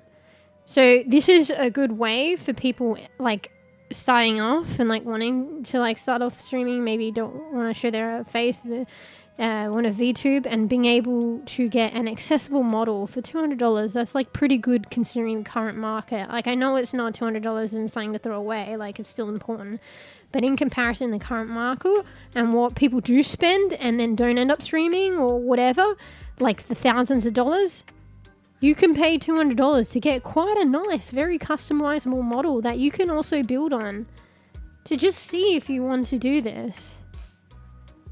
200 versus several thousand. So it's a good entry kind of point, and not even just entry point. You could have it long term, like my V-Roid. And honestly, you could go free. You could go free, but it's giving you a very high, like, V-Roid is like good, and it takes a little bit of expertise and a bit of tweaking to make it like free but quite quality from the get-go. You saw my model in the beginning. It wasn't the greatest, and more so I had to finesse it, but it was free.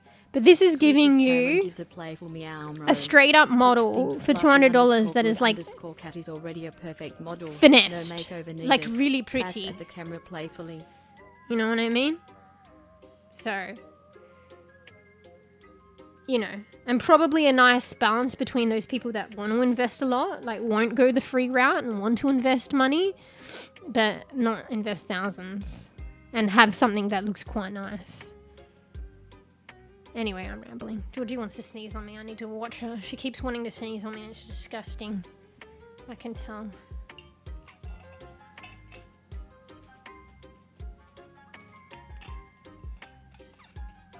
Bro, this is the fucking talking about VTubing stream. Anyway, sorry, let me go back.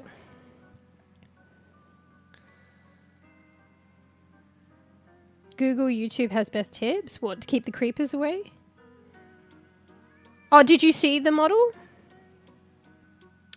Oh wait, I think I'm reading a really old conversation. Oh no, you were saying you saw the UI when you didn't.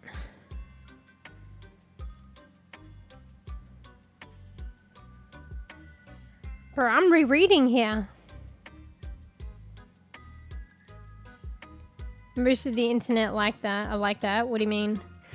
The tough thing to hear is with this lady as well. Like with anything that kind of explodes, like online and goes viral on social media, she's gotten a lot of I don't know if lashback's the word, or just because she's gotten so popular and stuff like that, there are people being critical and assholes and abusing shit. Do you know what I mean? Because at the end of the day, these are digital files, right? And she's like, you know, you can't distribute these files. Like, these are like, you pay for this from the official source and you use it only for yourself. It's a transaction. And you know, there are laws, but it's like hard around the world. And there are people like that are kind of abusing this. And yeah, other people that are being critical, and other people that are probably just jealous. Like, I don't know. And, like, it's just unfortunate. Like, there's a lot of loving people, a lot of love, but there's, like, a lot of people being, like, cans, basically, in one way or another. Like, more than one way. And that's kind of sad to actually kind of, like, think somebody has to fucking deal with that shit. But if that's what comes hand in hand, honestly, and you gotta be prepared for that, I guess, with online shit. I mean, there's no way to be fully prepared, but that's what's gonna happen. Likely to happen.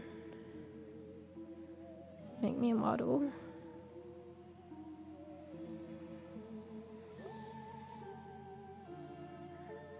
Pix, are you right? You alright? You actually alright? Anyway. Anyway, it's a lot of effort and drain. I gotta, like, take it easy. Because, like, I was a bit unwell, and then didn't stream as much.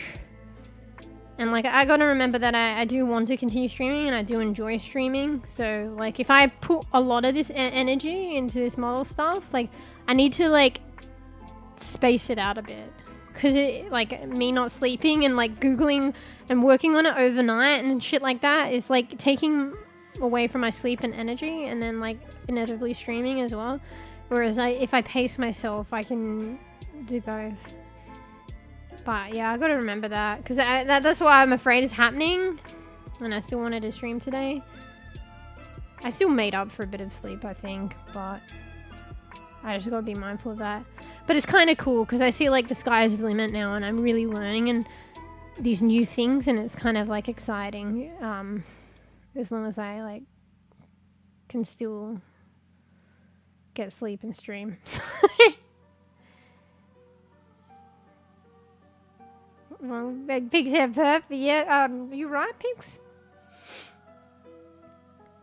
Yeah, and because I've been struggling with sleep. Like, why do I go on and drink 2 energy drinks and do the shit like this when I'm already struggling and a bit unwell? Like, hello?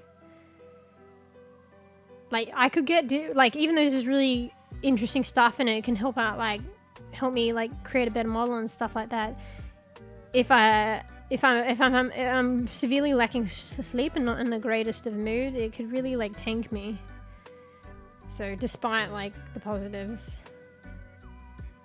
so I gotta be careful. And also like you know, I probably just gotta focus and confront goals, because there's this goal that I have.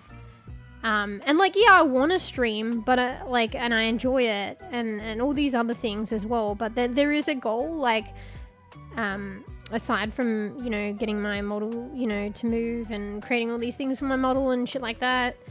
Like, it's the YouTube thing, like the monetization on YouTube. So I probably should just tone it down with the other stuff, get good sleep, and continue to stream and really focus in on that. Because, like, I'm so close, but because I was sick and because I'm tired and fatigued now, I'm not keeping up with the streaming.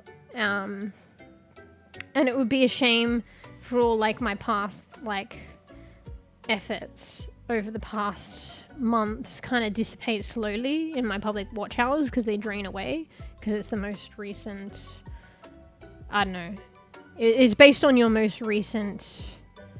watch hours. So if I was so close and then I just suddenly stopped streaming, and then don't stream again, like eventually those public watch hours, even despite how close I was, will dwindle away and I'll have to start again. So what I'm saying is I should just keep that as my main goal, because like just pick one goal and focus my energy mostly around that, which entails streaming regularly, because it's literally going to sort itself out as long as I just keep streaming. Like probably at least, I don't know how long. Even now, if I just resume streaming regularly, probably in the next couple of months. Like, I don't know, but I reckon it's doable within months. And I didn't think it would happen for years, that I'll be able to get that initial monetization. So yeah, I need to focus on that, because this lack of sleep and like being unwell and stuff is taking away from streaming, and it's taking away from that goal. But also, I do enjoy streaming and stuff like that. So the focus. No, it's not the ads money. You forget, Fruff. Ads is tier 2 monetization. It's only tier 1. It's just the goal, honestly. It's like basically YouTube's version of becoming affiliate. And nothing like really with ad revenue. It's basically the ability for people to subscribe. But you see how many affiliates out there. How many affiliates have people subscribing to them, let alone a lot? Like, you'd be lucky to have 1 subscriber as an affiliate. Being an affiliate for like 1 or 2 years in this fucking day and age, you'd be lucky at the end of 2 years if you have 1 or 2 subscribers. I'm not gonna lie. So yeah, it's YouTube's version of subscribers memberships. I'll be able to do that. But just because I have the ability for people to become members doesn't mean I'll have people becoming members. Even for 2 years. Arguably, maybe it might not hopefully be like that, because I'm not starting from complete scratch. And at the point where you can be monetized on YouTube, it's like when you're further along. So they're changing it now with affiliate, and there's not going to be affiliate if they haven't already done it with the Twitch. But although it's its own journey to achieve affiliate on Twitch, it takes more time and effort. And by more time and effort, I mean a lot more time and effort. Like, depending, everyone's on their own journey. But if you streamed regularly, and even in this fucking economy of no discovery and shit, you with the old system of affiliate on Twitch, you could probably be affiliate in like half a year if you're consistent and committed, maybe 1 year. But like, to be that equivalent of first tier monetization on YouTube is going to take lots of a commitment, lots of uploading, lots of activity for at least 2 years. And arguably at that point, you've probably built up enough a viewer base. So maybe you might have the chance of 3 subscriptions, 3 memberships.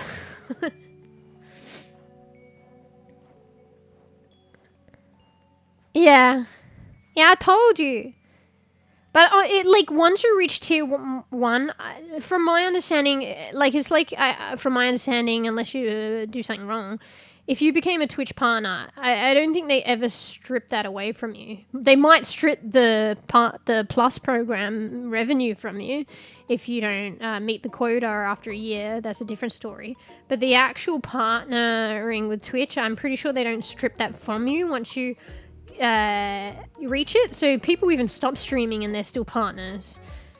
So I think that's the same with like YouTube, the tier 1. Like, once you meet it, I don't think they'll strip that from you.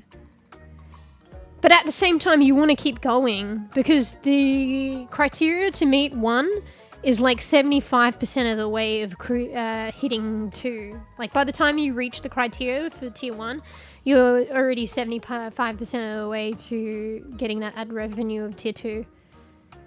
Because tier 1 is like 500 subscribers and 3,000 watch time in a year, I think. Public watch hours. Tier 2 is double the subscribers, so 1,000 subscribers, but it's only 4,000 public watch hours in a year. So you've already gone 3. You literally, what is that? That's literally 75% of the way. If you keep going, you've already got 3,000. Don't let that dwindle away. Keep going for tier 2, because you only need another 1,000 then. And you've already accumulated 3,000. It's doable. So just keep going and keep growing. The public watch hours initially for the initial monetization, tier 1, is a bit difficult to achieve. I reckon more so than the subscribers. So yeah, I already met the 500 subscribers. I haven't met the 3,000 watch hours. So while I'm trying to meet that, I'm getting more subscribers. Not a lot more, but more. So by the time I get the 3K watch hours, I've got more than 500 subscribers. Maybe I'll be like 600 subscribers. So rather than having to go 500 to 1,000, I'm already on my journey there anyway. Do you know what I mean?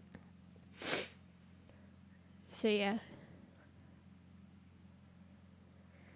Anyway.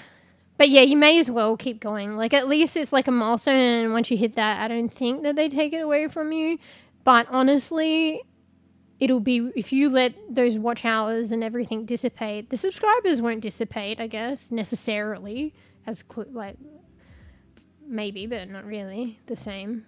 But you may as well keep going, because it would suck to start from scratch with the watch hours. So you may as well just get the full I think that's your YouTube partner at the end. And then they can't strip that away. So yeah. And yeah, like, about meeting those milestones and not having it stripped away, that's a bonus. Because, like, if you meet the tier 1 milestone and you get that tier 1 monetization, that means you have memberships. And you have super chats. And I think maybe you can link up your shop, or maybe that's another one. So you have that, and that's not going to go away. I think. Don't quote me on it. And then, like, just keep going for the ad revenue, and then you just have it. So even if you take a break for a year or something, like, you just have that ability to earn income when you come back. I don't know. Anyway, I'm rambling. But yeah, I should make that my focus and really try and, like, I don't know. But I just do something with my model and it's nice. It's nice to have, like, I get a little excited if I have, like, a fresh look or I'm learning new things. But then I can, like, go down a rabbit hole and digress, and I'm not getting much sleep, and then that makes it worse. But yeah. But it would be nice to have arms. I didn't expect it. I thought it would be a lot more difficult. I mean, arguably it is kind of difficult, but at the same time not. It would be nice to use the arms, but then before we know it, it's just in the normal repertoire. Like, and it's not that special, but I think it would be a big thing. It would be a big thing to be able to stick up my finger at you. So I can get angry, and then I'll be like, fuck you. Fuck you, Fluffy. Look at this bird. Look at this bird, bitch. Look at these birds. And I can do the love heart thing. It's kind of scarfed, but whatever. It's not perfect. I think it depends on your software, your setup, your camera, the way you're doing it and shit. But for, like, getting it done and, like, free software and shit and me just starting out, it's pretty good.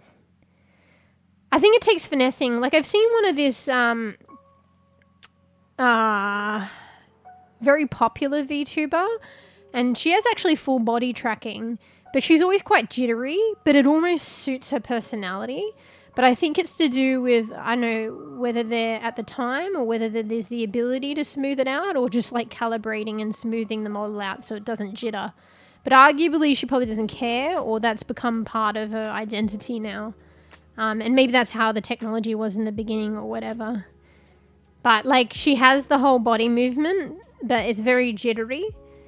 And so with my upper body movement that I've kind of just entry level, it is kind of jittery, but I'm hoping to finesse that out. Like, honestly, VC face was a bit jittery, and now look at it. I've kind of finessed it so she's not, like, jittering.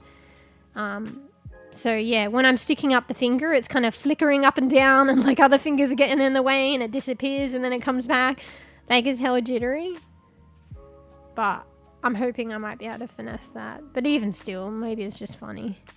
But yeah, so if I'm going full Naruto, and I'm not able to finesse, see the, you know, the, is poignant the word?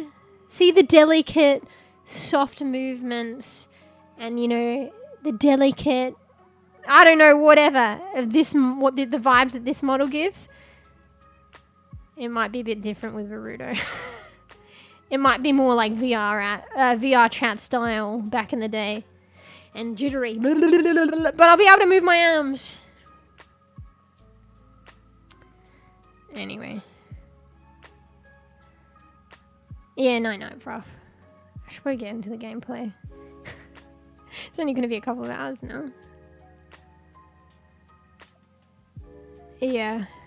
Oh, I don't know if I've got to tone it down a bit, but thank you. Yeah, I'll still work to get it done. Like, I've put in all this effort. So, but maybe it won't necessarily be in the next couple of streams. We'll see. Like, arguably it probably shouldn't, because that means I've probably stayed up a whole night to do it. And then the next stream will probably be way later. So, you know, thank you, and hopefully it gets done soon, but maybe, like, I don't know, at least a week or a couple of weeks away. We'll see. If it's sooner, it means I've been a bad bean, probably. I'm not sure. Or maybe it's not as hard as it seems. Who knows? Anyway, we'll see, Fruff. If not many people have responded to the Sunday thing, we might can that. And I'll try and organise it for the following week on a Saturday when Fur can play, and maybe not on stream. So, just hold up for Sunday Sea of Thieves, by the way, okay? Probably won't do it. I'll just sort it out after stream or tomorrow or something after my appointment. But it's probably a no-go, because I don't think Fur can make it, and that was the point. So, even though I knew that was probably a rough time for Fur. Anyway, get good sweeps. Alright. It's been the vtuber rambling stream. Bro, like, I was just, like, you know, trying out, like, streaming. It's like, it's not like I necessarily intended with the VTubing or VTuber. I mean, I guess I knew that was kind of the way I was going in the beginning, but it's more so because I just didn't want to, like, do face cam. Like, I wanted to, like, keep that kind of part of my identity to myself. So it's like, what is the alternative, you know, for a more engaging, interactive stream, a nice stream, you know? It was like a model. So, but it's kind of like learning how to do this, like, on my own, like, freely and stuff. It's got me, it's like a different kind of art style. It's gotten me, like, learning about stuff that I never, like, if I guess this is the path I've gone down, but if I didn't go down this path, I probably wouldn't have been interested or learnt about this stuff. And it's kind of like a gateway to a whole plethora of different things and different kind of, like, art form in itself than the traditional kind of art form of, like, you know, hand drawing or even digital art. This was like modeling, like, what's dry to some, like, probably a little dry to me, but not to others, like how to get the pretties and the models to actually animate. So that's an art in itself, but it's not necessarily like a creating pretty art kind of, I don't know. You get to make the art kind of move and animate and make like the beauty shine and the life come into the art, which is arguably just as important. So I never would have kind of, like, learned about these things. It's very interesting and actually cool. So more than I've probably taken time, I've just been doing it and learning it, than more than I've actually sat down and stepped back and sit down and taken time to appreciate all this stuff and what I've learned and the what do you call it? What's the word? The opportunities, the sky's the limit with this learning with this stuff. The boundless creativity. I fucking don't know. Anyway, alright, so today, after fucking 2 hours later, mostly fucking my bad, but talking to myself, or talking to you guys, but also, like, just verbal diarrhea basically. About the stuff with the VTuber model. We will finally play a game today. I have to be good bean because I have to wake up early tomorrow and try and like salvage some kind of sleepiness. So I was thinking about continuing the Gap, which I was playing last time. So it's like a hang on, we'll read. Actually, this one had a good synopsis. I thought it was this one that didn't. It was another one. One sec, I need a drink. I'll read the synopsis again.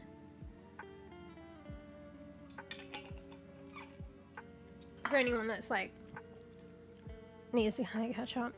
I was wondering what the fuck this is. Alright. The Gap. So it's kind of confusing. There was like a game created the same year and like the year before called The Gap. So there's like 3 gaps. I've got to pick the right one on YouTube actually, because it wasn't the first one, even though this one's like been played more. The first Gap is like some kind of fucking little indie horror game. So the categories on YouTube when you search up a game to put as, you know, like Overwatch, whatever, Mario Kart, like they just have the title. They don't have a thumbnail like Twitch. So you don't know if you're picking the right one. So it'll basically have, if there's 3 gaps or 3 Overwatches and they're all different games, it's just going to have Overwatch, Overwatch, Overwatch. It's like, which one's which? So of course you're going to pick the first one. But apparently the first one on YouTube is like some indie horror game. And some people have this game tagged still to that because they didn't check. So I think if you go back and you check after you've picked the tag in your video and you click on it, some things have a picture to go by there, but if it doesn't, you click on it and it tells you a summary of the game. So it's telling me a summary of like this horror game, and arguably this game's been a bit scary, but it's not an indie horror game like that. So then I knew it was the wrong one. But people had fucking their streams or their videos from this emotional game tied to the horror. So, I mean, arguably, you still probably get found one way or another. So now I know I've got to pick the second one because it's the second one. Hopefully I remember. Alright, so this is the game. Driven by a rare neurological affliction plaguing... Wait, let me pause it. Driven by a rare neurological affliction plaguing his family, Joshua has to recover his memories by exploring parallel realities through deja vu. Facing the innermost depths of his past, moments both joyous and painful seems to be the only way to get his life and family back together. So apparently he's got this like neurological condition that is degrading his memories or some shit. And it's like, as a result, it's affecting his relationship with his wife and thereby child. He has a daughter.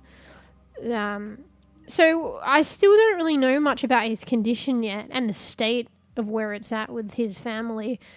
Because upon reflection, I'm thinking maybe his wife doesn't know that he has this condition yet. And that's adding to issues and the strain on their relationship. Because she's like, you know, you're just forgetting shit or you're fixated on this problem. And like, she doesn't understand.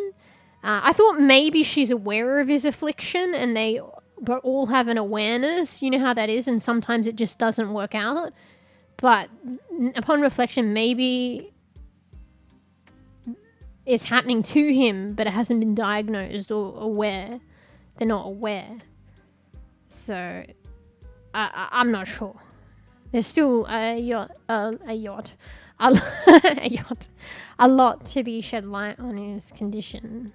In terms of like what is going on, but like where they are at, you know, and people's awareness of it in terms of himself, the people around him and shit like that. So I don't know, but yeah, it's a very interesting game. So I guess he's just trying to do what he's got to do. So basically his wife is left with his daughter. And he's been wanting to like hold on to the relationships, but obviously they've left now. But he's doing what he can do to get them back, I guess. But also trying to manage his condition, I guess. So, yeah. But one interesting thing that I realized while playing last time, and now reading the synopsis again, it's shedding a bit more light on that, is like there's this, what I feel like a fictional supernatural component to this game.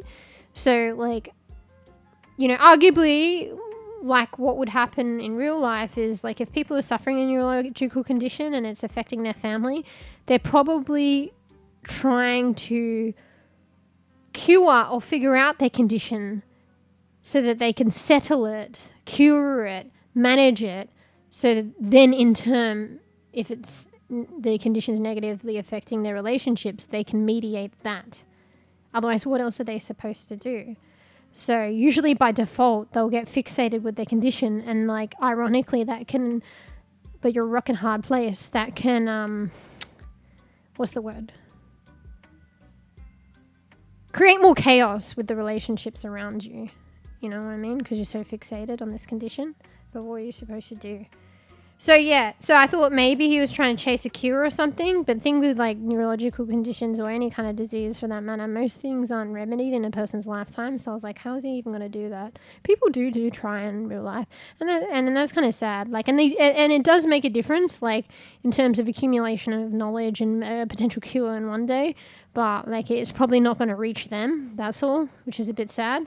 Maybe it might help their children if the children there's a higher chance of getting a similar condition and people later on. And that's huge.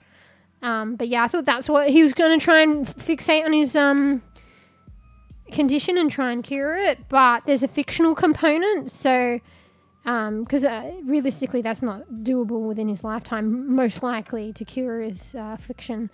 But the fictional component I didn't expect was like a parallel realities or something. So I don't know, some multiverse, some kind of fictional thing that I think he's trying to tap into. So something to do with the brain, something about multiple realities or something. So I don't know, I'm just talking shit and guessing, but maybe he can tap into a reality where he doesn't have the affliction. I don't fucking know. Find a solution there, or maybe go into that reality. I don't know, and problem solve it within his lifetime. I don't know. But obviously multiple realities aren't real, and it's fiction, but like, I mean, who knows? But if that's a thing, that's more doable, if it's a thing. So I think that's where it's like a little interesting nuance in this game. It kind of taps into that. So there's still light to be shed on in that. And also this game's like multiple endings, so I always like that shit. So it feels like choose your own ending, like shit matters, like what you do. So, and it's like custom playthrough because it's like, this is my playthrough. Anyway, without further ado, let me change, do a bit of admin stuff. Do I have my document up? Oh, I didn't change pics either. I might want to do that and see what story she come out with. Get her to do a story for this game. But just give me a little bit. I'm just going to update my titles. But I'll just cut and paste. So let's do Twitchy Poops. The Gap. I've got to wait, what the fuck? Where's this typing? Hello? I've got to remember to do the second category of Gap on YouTube. The Gap. It's so weird. I selected the right Gap with the right game with the right thumbnail for Twitch. And it's coming up as the game that I'm streaming, but then I saw in the VODs it had the thumbnail for one of the other games of the Gap. But I streamed the right game, so I don't know what the fuck went on there. Like, I don't know, Twitch just can't handle it in that respect. Should be unusual. Alright, is Twitch updated? Let me update the other one. And it's the playlist. It's the second The Gap, apparently. Because they're both 2023 as well.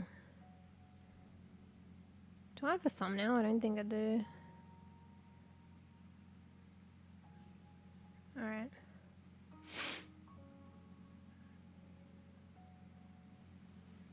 Oh shit, I didn't even do any tags. Alright, let me put my basic tags in and then I'll have to cut and paste the rest and add more a little after. So, screaming, wait, goofy, screaming, VTuber, cozy, with the screaming, yeah. I'm just adding some tags in.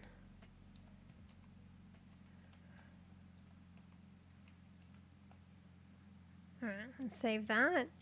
And I'm gonna go to my YouTube, because I didn't do this ahead of time before. And I'm going to cut and paste from the last trim the tags in the other area. And just maybe add a few extra ones.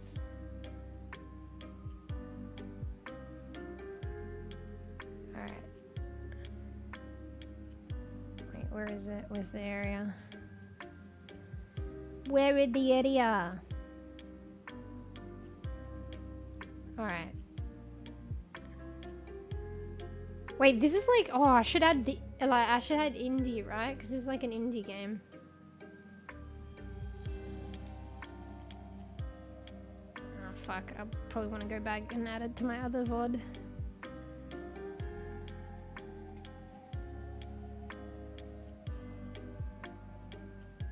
Bear with me, guys. A bit of adminning. So, the gap. I know, indie. Story, emotional.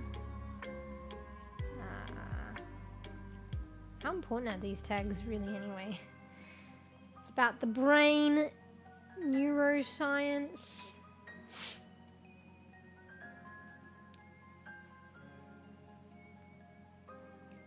Guess science.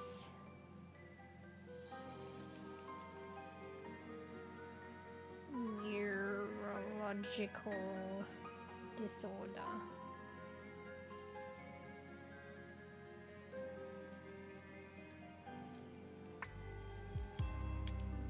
Bro, how do people do this shit quick? Hisses and paws at the screen pearlies. That's my fuzzy booty, tails for brains. Licks poor smugly picks always gets her treasure.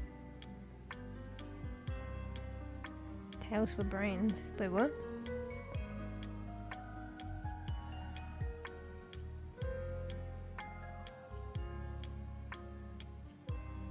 What the fuck? Booty.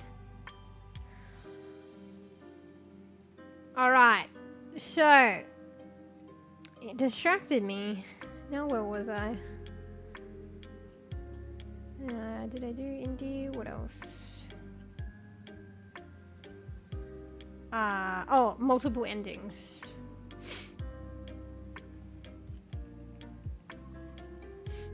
Multiple endings. Alright, done.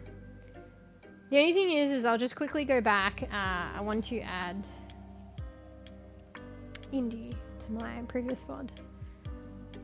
Because, you know, that will make a huge difference.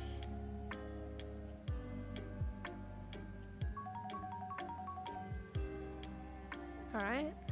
Purrs loudly and bats at the screen row. You got the last one. Lucky you, human. Pix wants a taste. Gives you a playful nudge. What are you guys doing? Sorry, it took me a little bit longer today with this one. Alright, coolios. Oh, I did want to do a little story with Pix though, because I didn't do that last time. So, what can a story be for this game? Alright, let's do a story. Tell a story as a companion. Oh, this is gonna be loudly sad. ahoy, mateys. I, Pix the fearless feline, be sailing the high seas with Fiona, the mighty pirate Yeah, queen just- you. Yeah, we be looting and plundering with claw and fang. Flicks tail mischievously. Just hold on, don't use the story one, because I want to test that out and I'll have to wait 5 minutes. Tell a story as a companion cat. This is going to be a sad one. As the companion cat of Joshua. This is going to be so sad. Who is suffering a neurological condition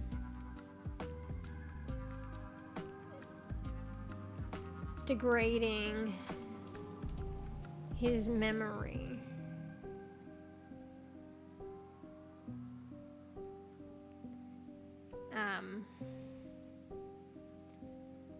Which has led to his wife leaving him with his daughter. Bro, that sounds depressing. I mean, it is. Tell us a story as... Oh, wait, I've got to add the other stuff, the fictional stuff. Tell a story as the companion cat of Joshua, who is suffering a neurological condition degrading his memory. Ah, fuck. You both are on a journey discovering parallel... Bro, how do you spell it?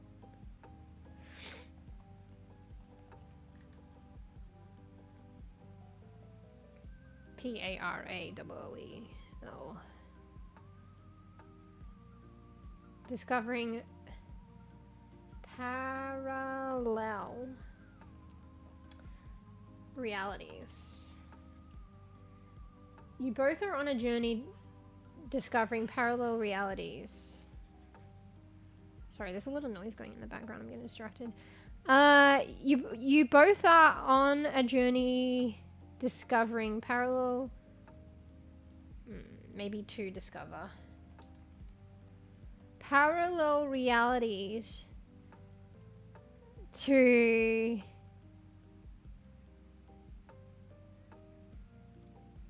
remedy Joshua's... Bro, this is so long. Yeah, I was gonna get confused. Condition. And get his wife and child back. Daughter back. I don't like the word get, but what am I going to replace that with? And,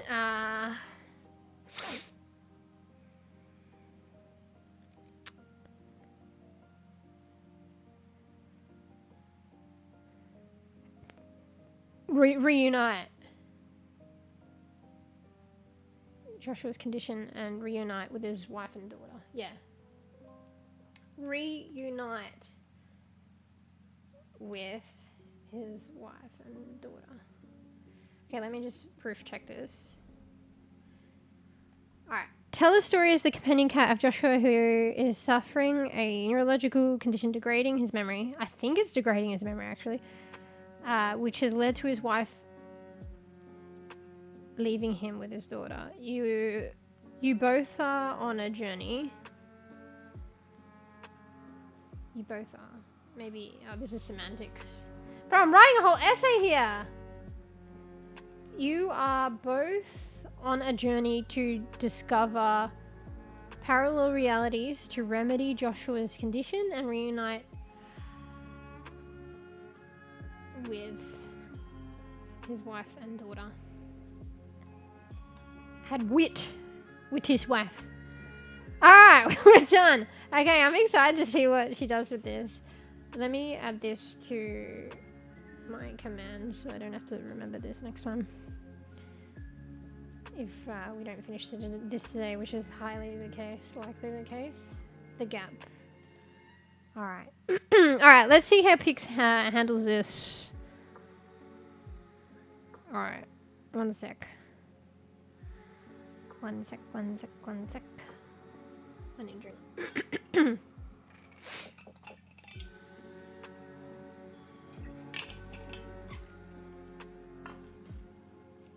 Alright. Story. Pix, what have you got for us today? What have you got, girl?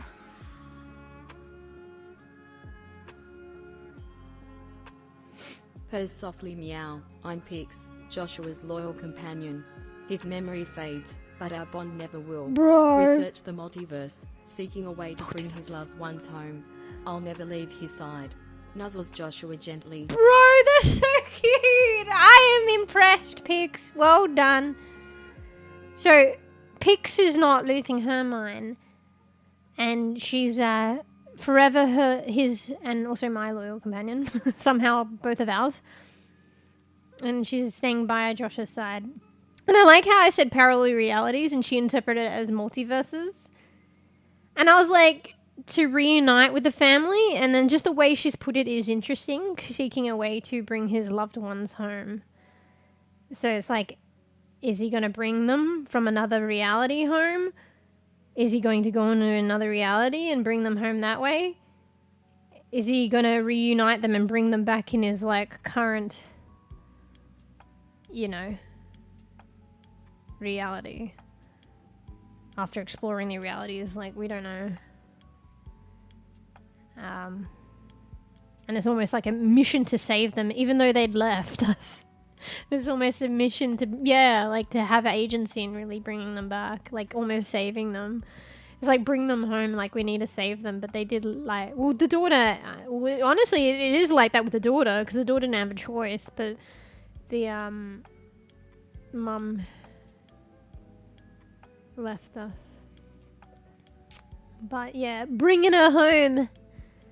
It's kind of sad, I realised, because the daughter didn't take the hat that the dad... So I realised that this daughter had an unusual dope hat with the dopamine, structure of dopamine.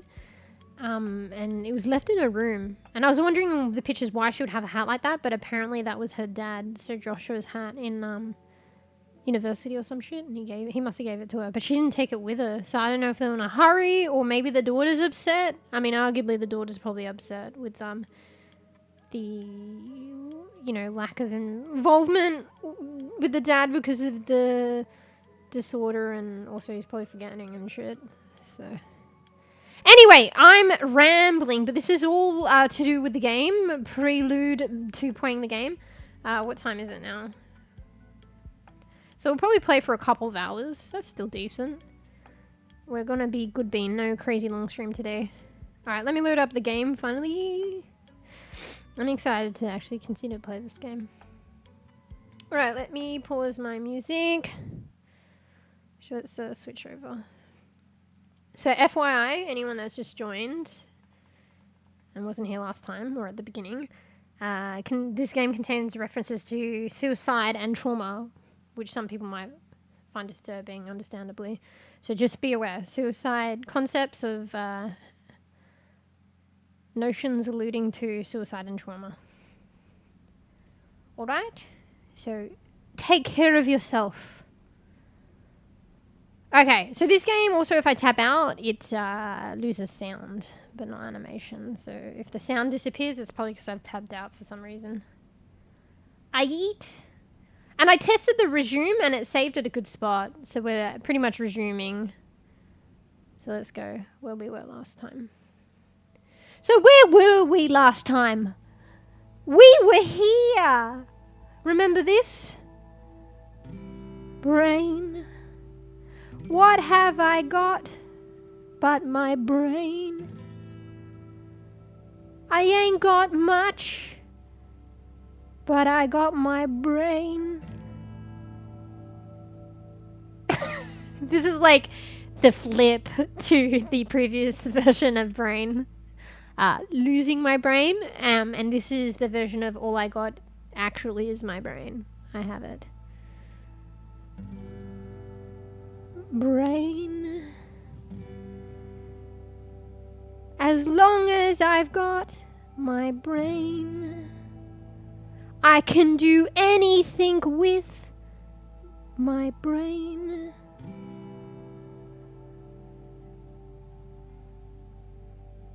I got my brain.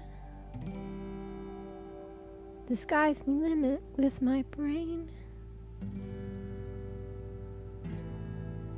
Take care of your brain.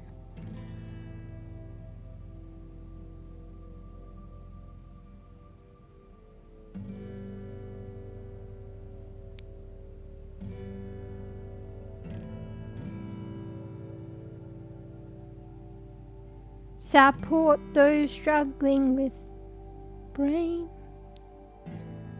Right, it's kind of like I'm trying to touch on like serious subjects, but you know, mostly music. Because that's like the flip.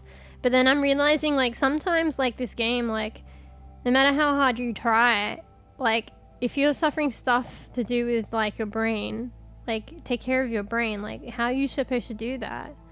Sometimes we have like genetic vulnerabilities and shit, like Alzheimer's disease. And like a lot of, well, I believe Alzheimer's disease is late onset disease.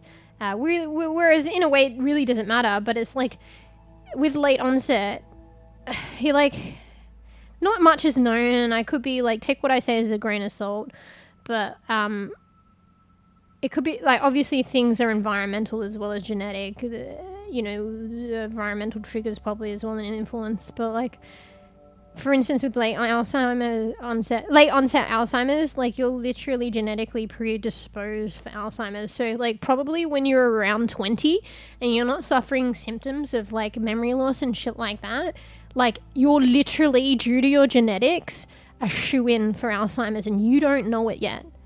So you're 20 and there's probably hallmarks of like what they believe are hallmarks and indicators of like Alzheimer's like in your brain, and it hasn't affected you yet. And it's literally like you're 20, you're vibrant, you're living your life, no problems, and it's like you don't even know. But like give yourself like another 40 years or more and you're gonna have these really traumatic like issues and suffering from like late onset Alzheimer's. And in a way, I mean, maybe there's a way of like figuring out, like, but most people wouldn't think and don't count on that because there's not so much awareness and known for say something like Alzheimer's disease. But like at the same time, imagine if you were 20 and vibrant and then you found out that you would get Alzheimer's disease, how that would affect you. You know, at least if you don't know, but I don't know if that's even at least. You continue living your life and then it hits you. But it's almost like it's not like a death wish, like it's almost like something, it's like already being predetermined that things are going to be horribly wrong, and that kind of sucks, you know? So, I mean, maybe that's like what's happened with this, like, you know, this guy here. So this is like in 2020, it's like futuristic, so the current time is like 2045, but this is like a memory of when he was in university, and he was like, I don't know, about 20 years old or something, 2020, and I think things are starting to hit him probably a bit earlier, and he's like, I don't know, like probably like, I'm not doing the math, I could easily do the math, I did the math last time, but he's like about 45 or some shit, right? Or no, fuck, I need to do the math. Actually, I don't know. I mean, let's say they're probably about 2045. Yeah. I think, where did I get the information that they're 20 here? Maybe I just guessed. So they're about 20 here, it's 2020. The current time is actually 2045. So that's 25 years later. So right now he's like at his peak. He's in university and shit. And who knew, like 25 years later, his wife would be leaving him. He's struggling with this neurological condition and memory loss. And she's just really bad and scary. Like, that's actually a shorter time frame than what I was like alluding to with like say late onset. And if like it's, you know, things are going on in your body heading towards Alzheimer's when you're like 20, and it might hit when you're like 60 or 80. So, I don't know, it's crazy. There's also early onset Alzheimer's disease and something and stuff like that. But I think that predominantly the bulk of it is late onset. People who suffer Alzheimer's, but don't quote me on that. Anyway, I ramble. So, yeah. Anyway, like with that song, like the other one was like about losing your brain. I joked a little bit, but that one's about like, you know, taking care of your brain. But having said that, if you're suffering a neurological condition, you don't really have control, right? So how can you take care of that? And that's why I was like, I don't know, maybe you can support even in the smallest amount. But arguably that's difficult too. So like, you know, that lends to or points to, say, his wife. So whether she's aware of his condition or not, she's left him with the child. So, and who knows the parameters of that? I still don't know. Like maybe he might have been getting violent due to his condition and stuff like that. We don't know. But there was like a knife thrown at the cupboard in his kitchen and shit. And he has like a gun around and stuff. Probably like, you know, touching on like, you know, suicide and stuff. That's, you know, quite heavy. But, you know, maybe she felt she couldn't stick around for that. Or even just emotionally, you know. It is difficult to go through, experience stuff like this, and it's also difficult to support. But maybe if one has the resources to support, even in the smallest way, it's nice to be able to do that. Anyway, I'm rambling. Brain. Anyway. Alright, so we last left off in a memory. So current time is actually 2045. This is 2020. He's in university, what I presume. That is Amber, his wife, that left. That's his hat, his dope hat that he gave to his daughter. So he obviously wore it in university and got a prize. He might have been studying dopamine. And we were just going through some of his shit. I think what I learned from last time, my initial playing of this, is like, and what it's alluding to more, the fictional component of parallel realities. I think to access, I thought it was just a memory, but it's like a parallel reality. You need two items that reflect and bring back important memories to him. Therefore, they're important items. And there are multiple items which arguably are important in their own way. But there's specifically a combination of two in particular together, that can create what they're saying deja vu. And what they're saying fictionally in the game is that deja vu can be the gateway to a parallel reality.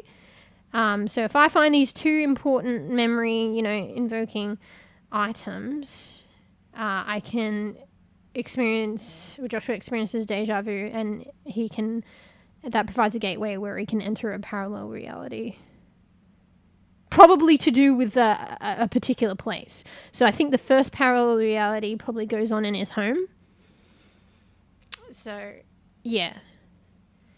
Mind you, I think I've found multiple items that are significant, but maybe they're not the matching ones. So, like, I've found one item that is significant for the home reality, and maybe there's, I don't know, a work reality, or, I don't know, you know, his daughter's nursery reality, or some shit. And I found one of that one. So they're not paired up for entering either realities. So, anyway. But yeah, one item alone is lends to a memory itself, not a parallel reality. And I think you can find items in your memory, or I don't know, you just live them out. So I think currently, you know, don't quote me, but I think that's where we are right now. Maybe we found an item, may have been a significant one for deja vu, may not have been, but it's taking me back to memory. And we're just looking at shit here, which has its own. Can you find, like, items within a memory? I fucking don't know. I mean, arguably these are all memories or realities, or I'm fucking confused. Alright, I need a drink again. I haven't even played the game and I need a drink. So heavy. I like it though.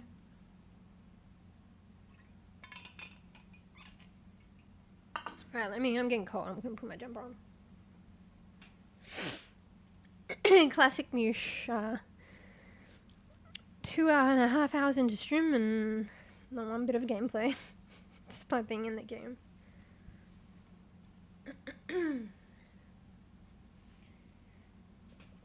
Alright. Let's cozy up. Do a little self-care. Need to blow my nose. 1 sec. I'll push the microwave. Push the microwave.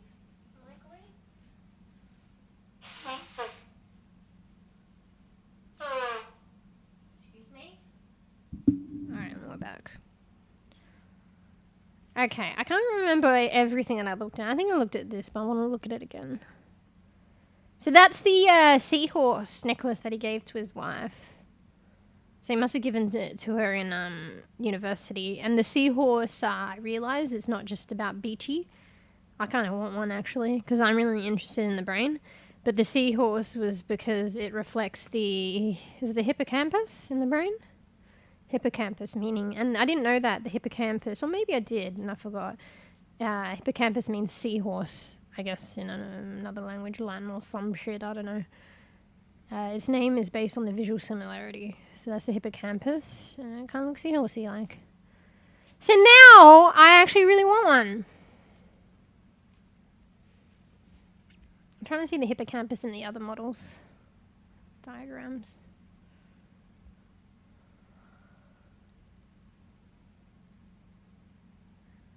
I don't see it. Alright.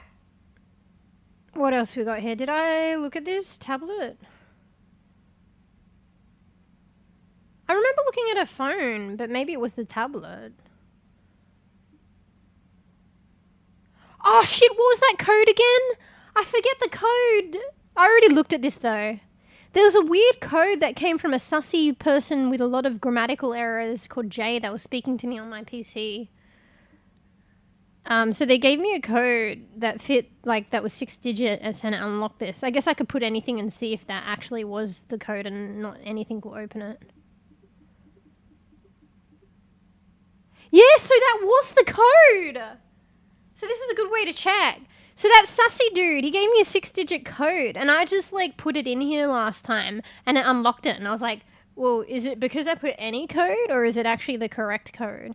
But it was the correct code, because I'm putting in any code now because I don't remember it because we typed it in chat and it's not in chat anymore. I don't think I need to access this again because we already read it last time, but maybe there might have been something else there I'd missed. I mean, I could go back to the PC and then come back here, but I can't be bothered. So, but it was good to experience that because we know it was the correct code. So why is this person Jay got the code to my tablet? Maybe I need to look at it there, because I think we were having a conversation with our wife at the time, and I don't remember what it was. But maybe it was important. Maybe the code is like my code. You know how you shouldn't do this, but like you have the same passcode for everything? So maybe there's other stuff but then I need to look at that code again. Type it in chat. So either our conversation in there was important, and Jay was alluding to it, or there'll be other stuff with that code. So yeah.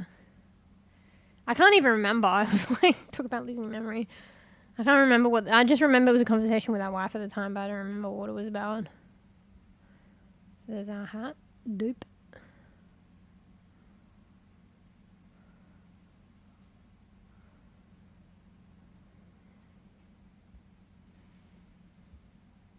Interesting picture. Water bottle. Final. Requiem. Searching for signal.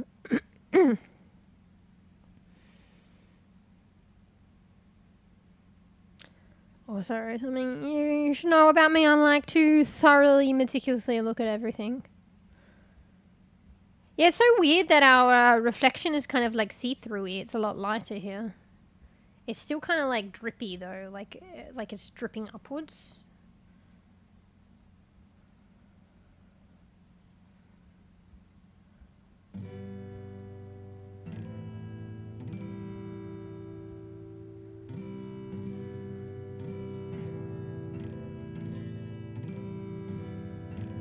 It's like it's going in a cycle of sounds, like a pattern.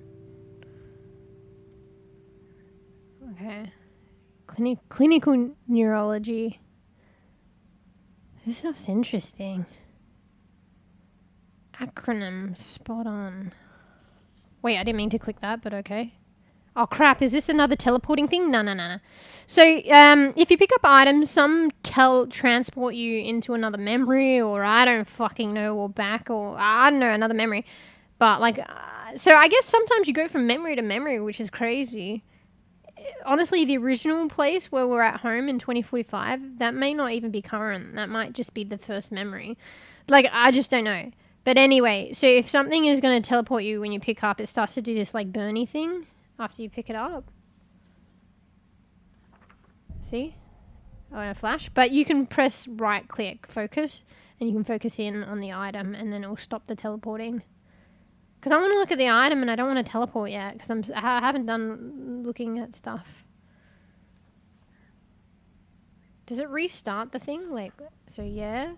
I'm cancelling it, and then I let go of focus. Yeah, I think it starts eventually. So this is the trophy we got in this picture here. I want to look at the books too, but let's look at this. So some items teleport you, some don't. Like, I guess certain ones have more significance.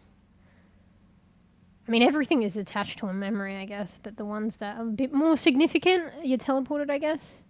I wonder if that is another reality, you know? I don't know. There's so much to know about this game, honestly. Like, I've played so long and I'm a slow bean, but, like, I'm probably going to take a long while to get through this game. I feel like I've already devoted, like, what, like 8 hours to it? And it's like, I know nothing, but I'm also slow. Elliot P. Kelly Award. First place. Oh, we got first place. National All-Brainer Challenge 2020. Wait, so that's a recent award because it's 2020 now. Oh, wait. Yeah, this one was a bit difficult to read, so that's where the read button comes in handy. All-Brainer.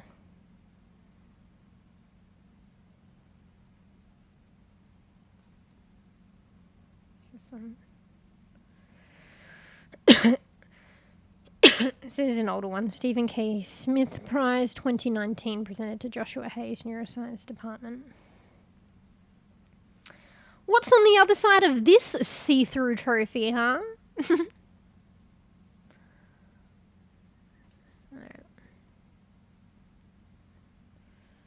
Alright, what's this one? Is this the one we're using to study? Oh shit, is this one? Hippocampus, neocortex, memory science.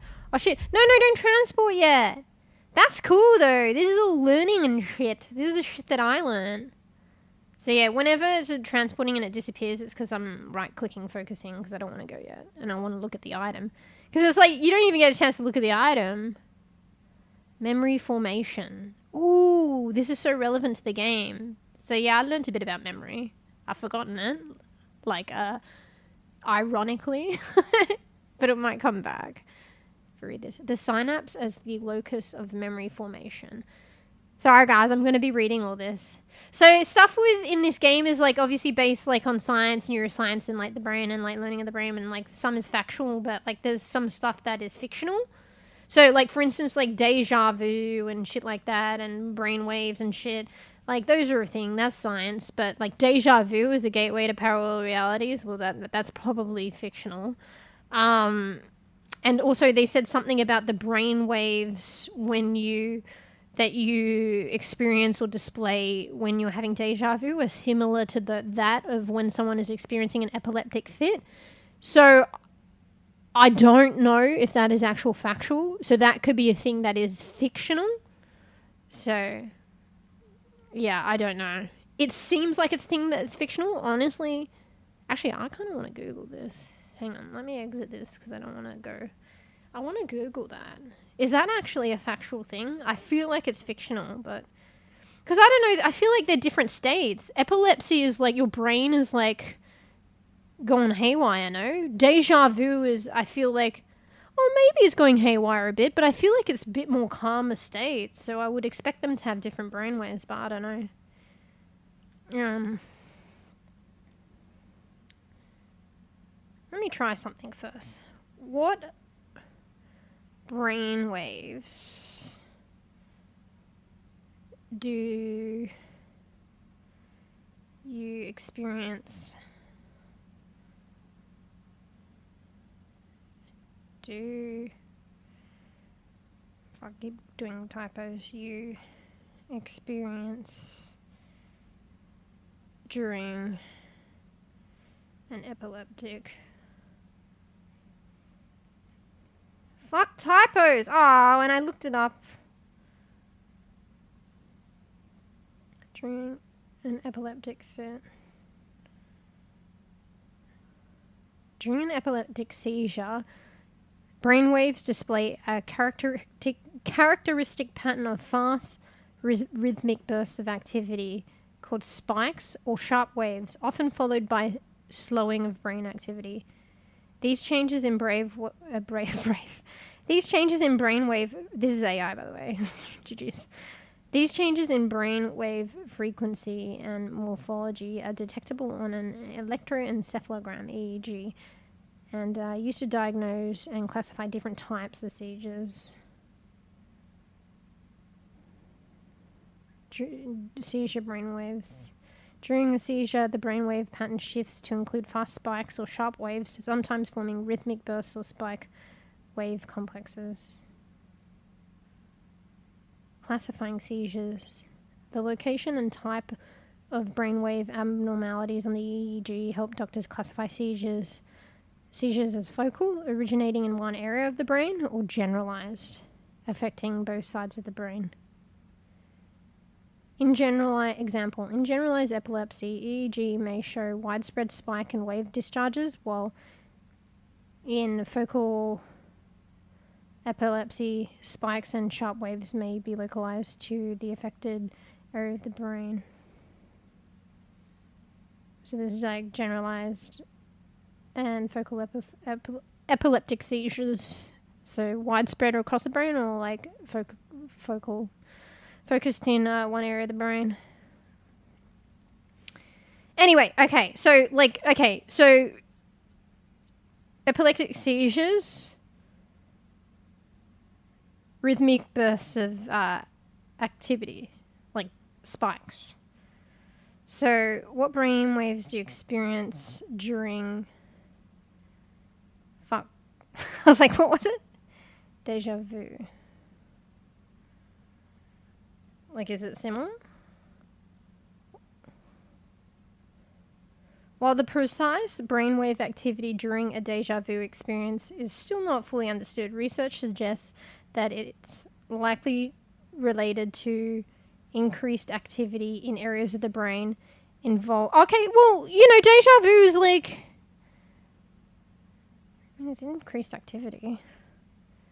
Anyway, researchers suggest that it's likely related to increased activity in areas of the brain involved in memory, particularly the temporal lobes, and a potential mismatch between familiarity and recall mechanisms. Specifically, studies have found increased synchronization of neural firing between the rhinal cortex and the hippocampus, or amygdala, which are important for memory processing. Oh, epilepsy and deja vu. Shit, there's literally a section on it. In some cases, particularly in people with temporal lobe epilepsy, seizures originating in the temporal lobes can trigger deja vu experiences. Interesting. So it seems though deja vu, like epilepsy, can go on generalized, can go on focal, can go on anywhere in the brain. But if it happens to be maybe, I don't know, in the temporal lobe or memory-related areas, that's in reality where epilepsy may coincide with deja vu. So so I don't know if what the game is like saying is like, but there may be an essence of truth because there is a link in reality. But I don't know if the brainwaves are specifically, and epilepsy's way too like varied. And I feel like déjà vu is a bit more specific. So, like, the net isn't as wide for what the brainwaves of déjà vu would look like, as opposed to epilepsy, I feel. Anyway, now that we've looked at it, see, I wanted to look at them separately so I could make it kind of like, see if there's some kind of connection or if it's just mention. But now I'll like look at it together. So,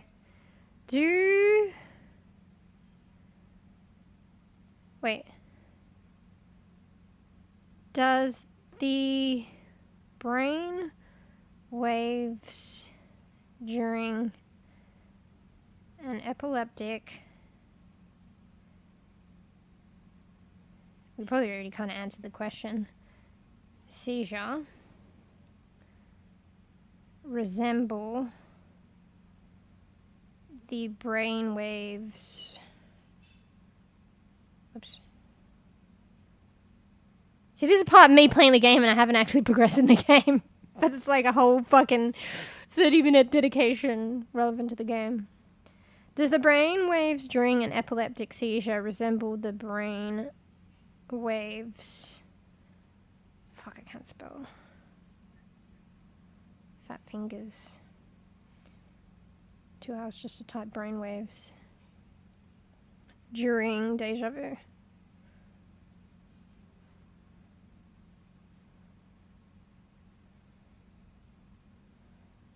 While both epileptic seizures and déjà vu involve altered brain activity, their brainwave patterns are distinctly different. See? So I still haven't fleshed it out in the game and seen what the game has to present, but maybe I've misunderstood it, but it sounded as though they had the same brainwave activities. But and this is what I was deducing when I was researching a bit earlier. I was saying, well, they're both increased activity, but it's saying that the patterns are distinctly different. Seizures are characterized by rapid and abnormal electrical activities. Yeah, déjà vu is probably a bit more regulated, while déjà vu involves specific frontal and temporal lobe activity related to memory retrieval and conflict.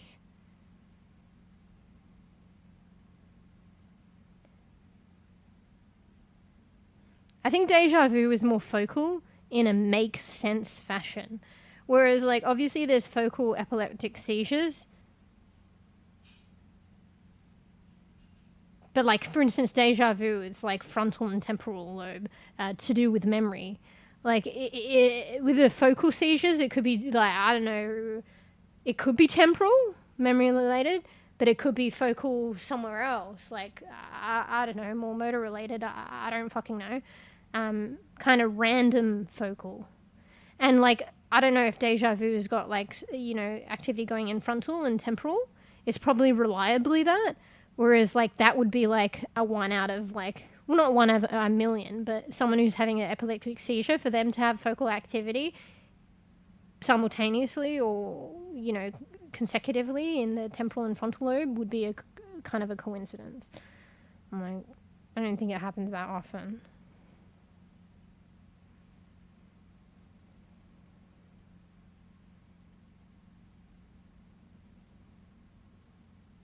So, yeah, déjà vu has a neural signature. The neural signature of déjà vu involves the brain attempting to resolve an error between perceived memory and current experiences. No generalized seizure activity. While seizures involve widespread abnormal electrical activity, déjà vu is characterized by more localized specific brainwave patterns. So you could probably, the signature hallmarks that are consistent of déjà vu, whereas like seizure activity, there's probably hallmarks of particular kind of seizures, but it's kind of like there's more variation, basically. Also, it says while seizures involve widespread abnormal activity, but it literally just said that you can have focal seizures.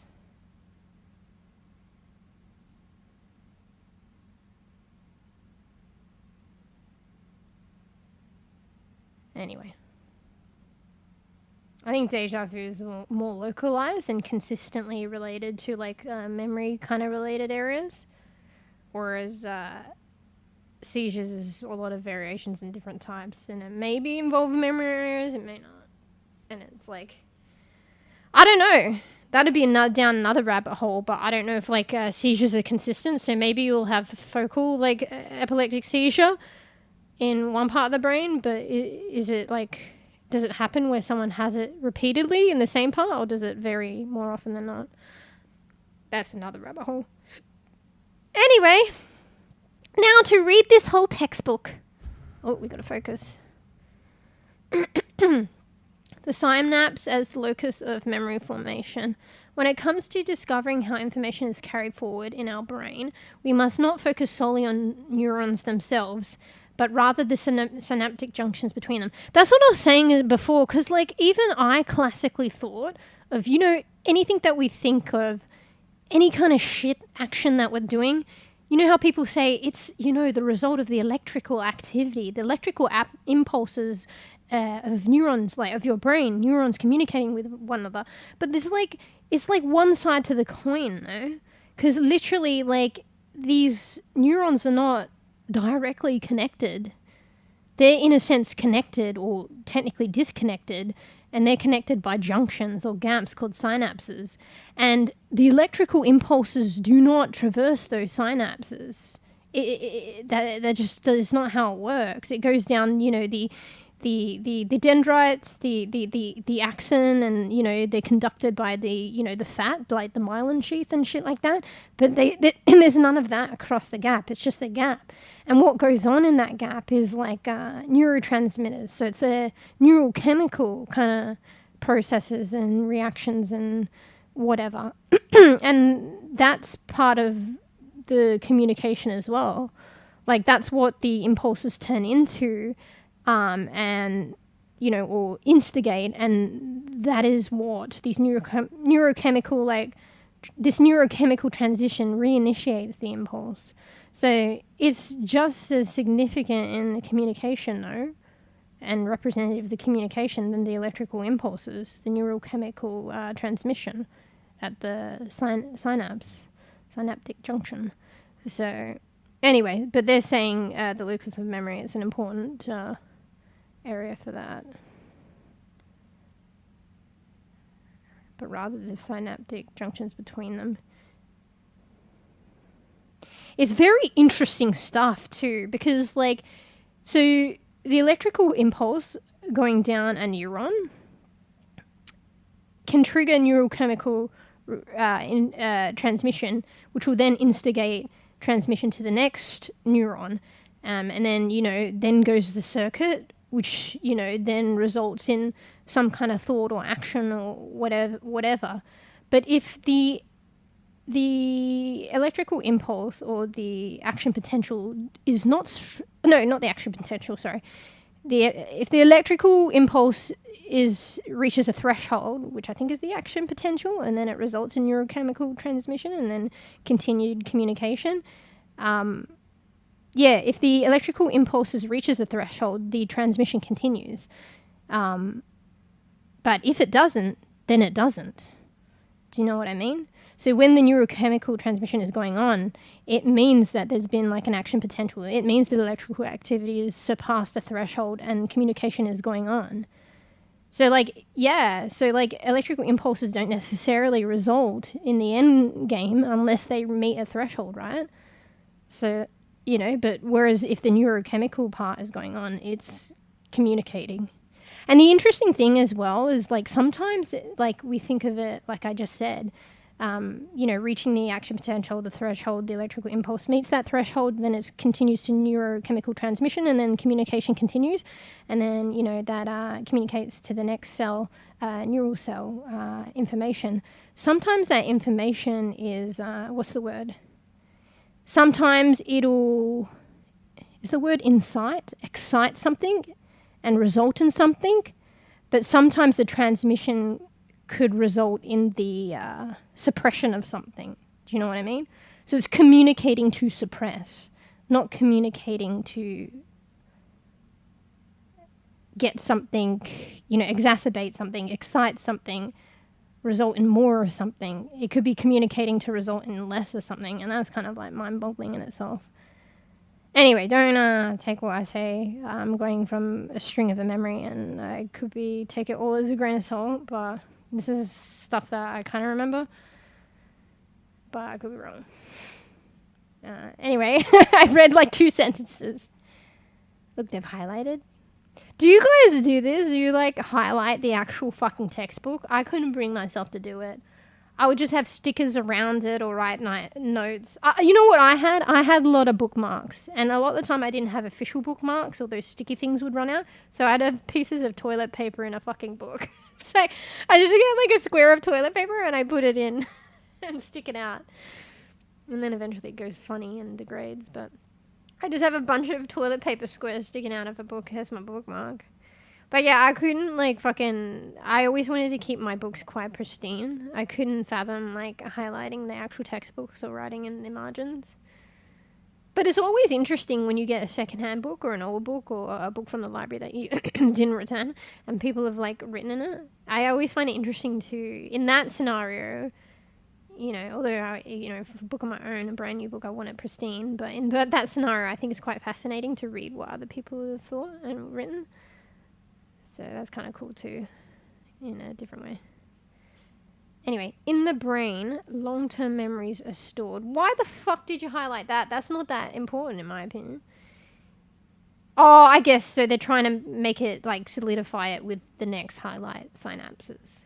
But really, you don't really need to highlight that, in my opinion. Anyway. Or at the very least, you could have just highlighted long-term memories and synapses. I feel like there was more that needed to be highlighted there. Alright, this is going to be a good 1 hour of stream, just reading this and evaluating this guy's highlighting. It may not have been Joshua, he may have borrowed this book secondhand. In the brain, long-term memories are stored in the form of basic functional units for passing electrical signals, information across the brain matter, synapses. So long-term memories are stored in the form of basic functional units. It's quite mind-boggling though. You have to learn about it more because it's saying the basic functional unit that a long-term memory is stored in is in the synapse. But the synapse is literally a gap. But I guess the synapse is not just the gap. It's like, you know, maybe that takes the cake and, you know, all the fame. But there's like, you know, receptors and what's the other thing? The bits that initiate the neurochemical transmission. There's like on both sides of the junction, I guess, at the end or the beginning of the cells. So I guess that's part of the synapses too. So maybe that's what makes sense. But yeah, it's better to go into it, but that's probably what they're trying to do. When these connections between neurons strengthen or new synapses are formed entirely, memory formation occurs. So what does strengthening represent? Or biologically, what does that look like? When these connections between neurons are strengthened or new synapses are formed entirely, maybe the more you use something as well, the more the synapses use it, like forms new synapses. Anyway, when these connections between neurons are strengthened or new synapses are formed entirely, memory formation occurs.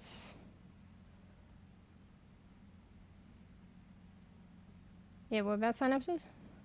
Therefore, learning and practicing oh yeah, true. So new synapses are probably correlate more with like learning, and practicing probably correlates with strengthening synapses.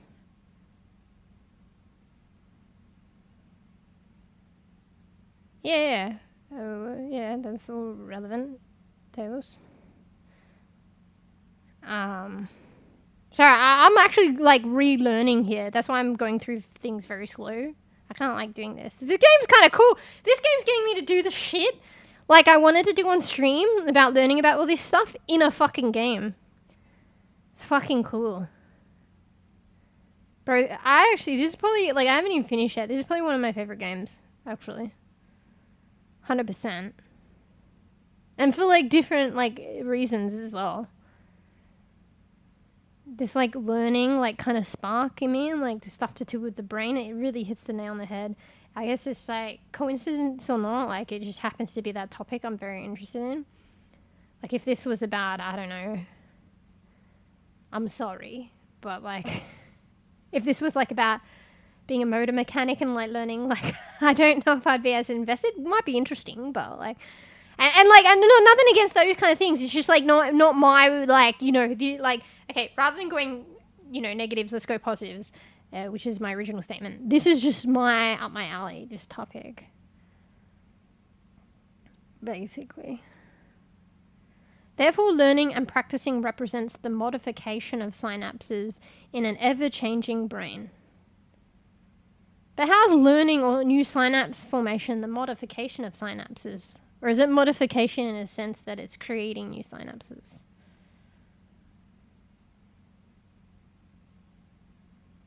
Do you reckon you learn less when you're older, though? Because, like, okay, this is if learning correlates with new synapse formation. Not 100, probably. But it's like our minds are very plastic when we're younger. And then you reach an age, I don't know, it's not hard or fast, like, it's, you know, this is a good example of being highly reductionistic, but there's something to it and to learn. I hate bees. But, like, don't they say around 20, 25, I don't know, depending on, like, maybe genders or whatever, and, like, that's usually the peak, and then, like, from then it's downhill? Just kidding. But, like, it's definitely a thing that when you were younger and your brain is still forming, it is highly plastic. And it's still forming. I have to right-click to maintain this focus on this book, otherwise it'll teleport in the memory. My finger hurts. So it's very, neuroplasticity. It's still forming. So you'd think the likelihood of learning, like creating new synapses, which may be a reflection of learning, is more likely to occur when you're younger. And things start to get more solidified, I guess, and difficult, I guess, as you get older. I mean, there's probably a true thing. It's probably like obviously it's possible to learn things and, like, I guess, create new synapses, I guess, in older age, but it's just definitely not as on a scale, I guess, when you're younger, I guess. I'm take anything I say with a grain of salt. Like, I'm very much still a baby, and it's been a long time, and even when I was, like, at peak of learning, I was literally still a baby. So, you know, people dedicate their lives and they're still learning new things and still a baby in some respects to studying particular disciplines like this, like, say, someone doing a PhD, like a 4-year PhD. No, someone who's completed a 4-year PhD and they're now a researcher. So they've done 4 years of being a PhD, still felt like a baby. They did masters, they still felt like a baby. They did, like, fucking bachelor, they still felt like a baby. They're still, like, scientists and they're, like, done their PhD or, you know, or not. And they still feel like a baby, like, and literally there are people in old age and they have devoted their whole life to particular topics and still feel like a baby, and they would be considered, looked upon as others and are as experts in their field. Anyway, so... Bruh, learning strim. Bro, this is literally... I like this game. I'm in the game, bro. And it's getting me to talk about and look at this, like, fucking brain shit that I wanted to do a learning stream. And it looks cooler. Like, I wouldn't be able to get a fucking book like this on stream like this. And it's all, like, virtual. So, I don't... You know. But also, remember, this game is also fictional. So it's trying to decipher. But I dare say this is actually a factual book in the game. So, like, factual shit. But it's, like, it's knowing when to discriminate between what is, like, fictional. And it did forewarn this at the start of the game, too. It was, like, be in mind. I forgot how I put it. So there's, like, scientific or factual things, but there's fiction. One comes home to escape learning. What?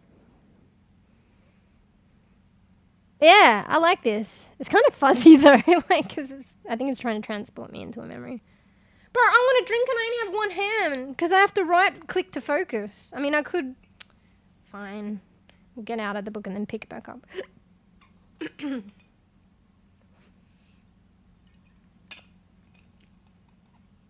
That's the only downfall, but it's not a downfall. It's kind of interesting.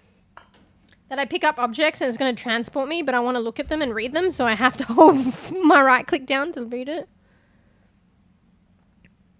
Gotta go see them coming. Shaj. That's alright, you can go back to the VOD and learn bees. Anyway, I hope work goes quick for you.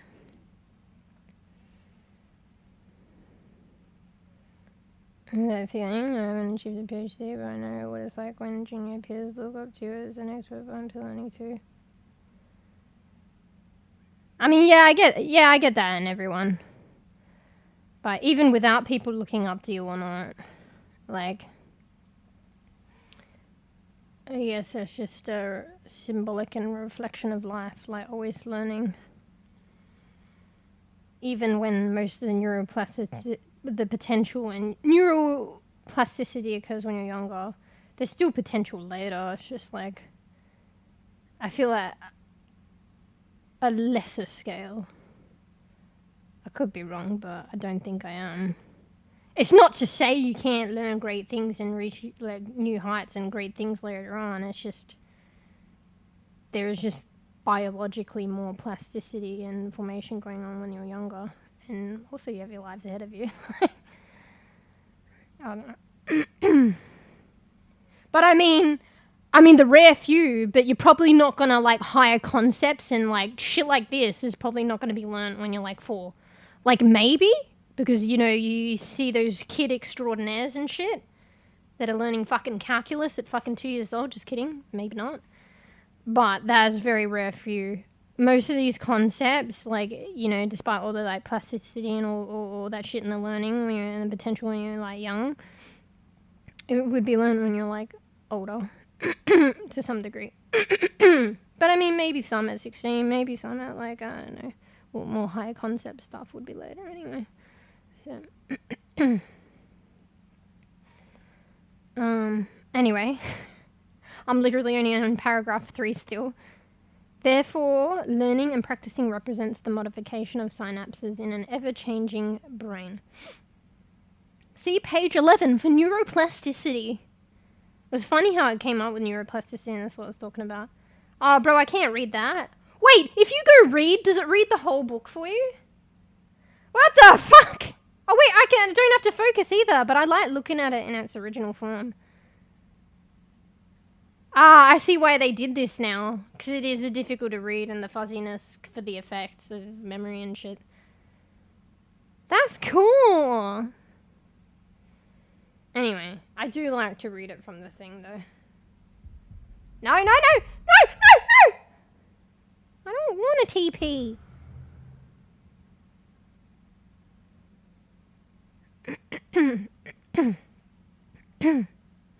Figure 1.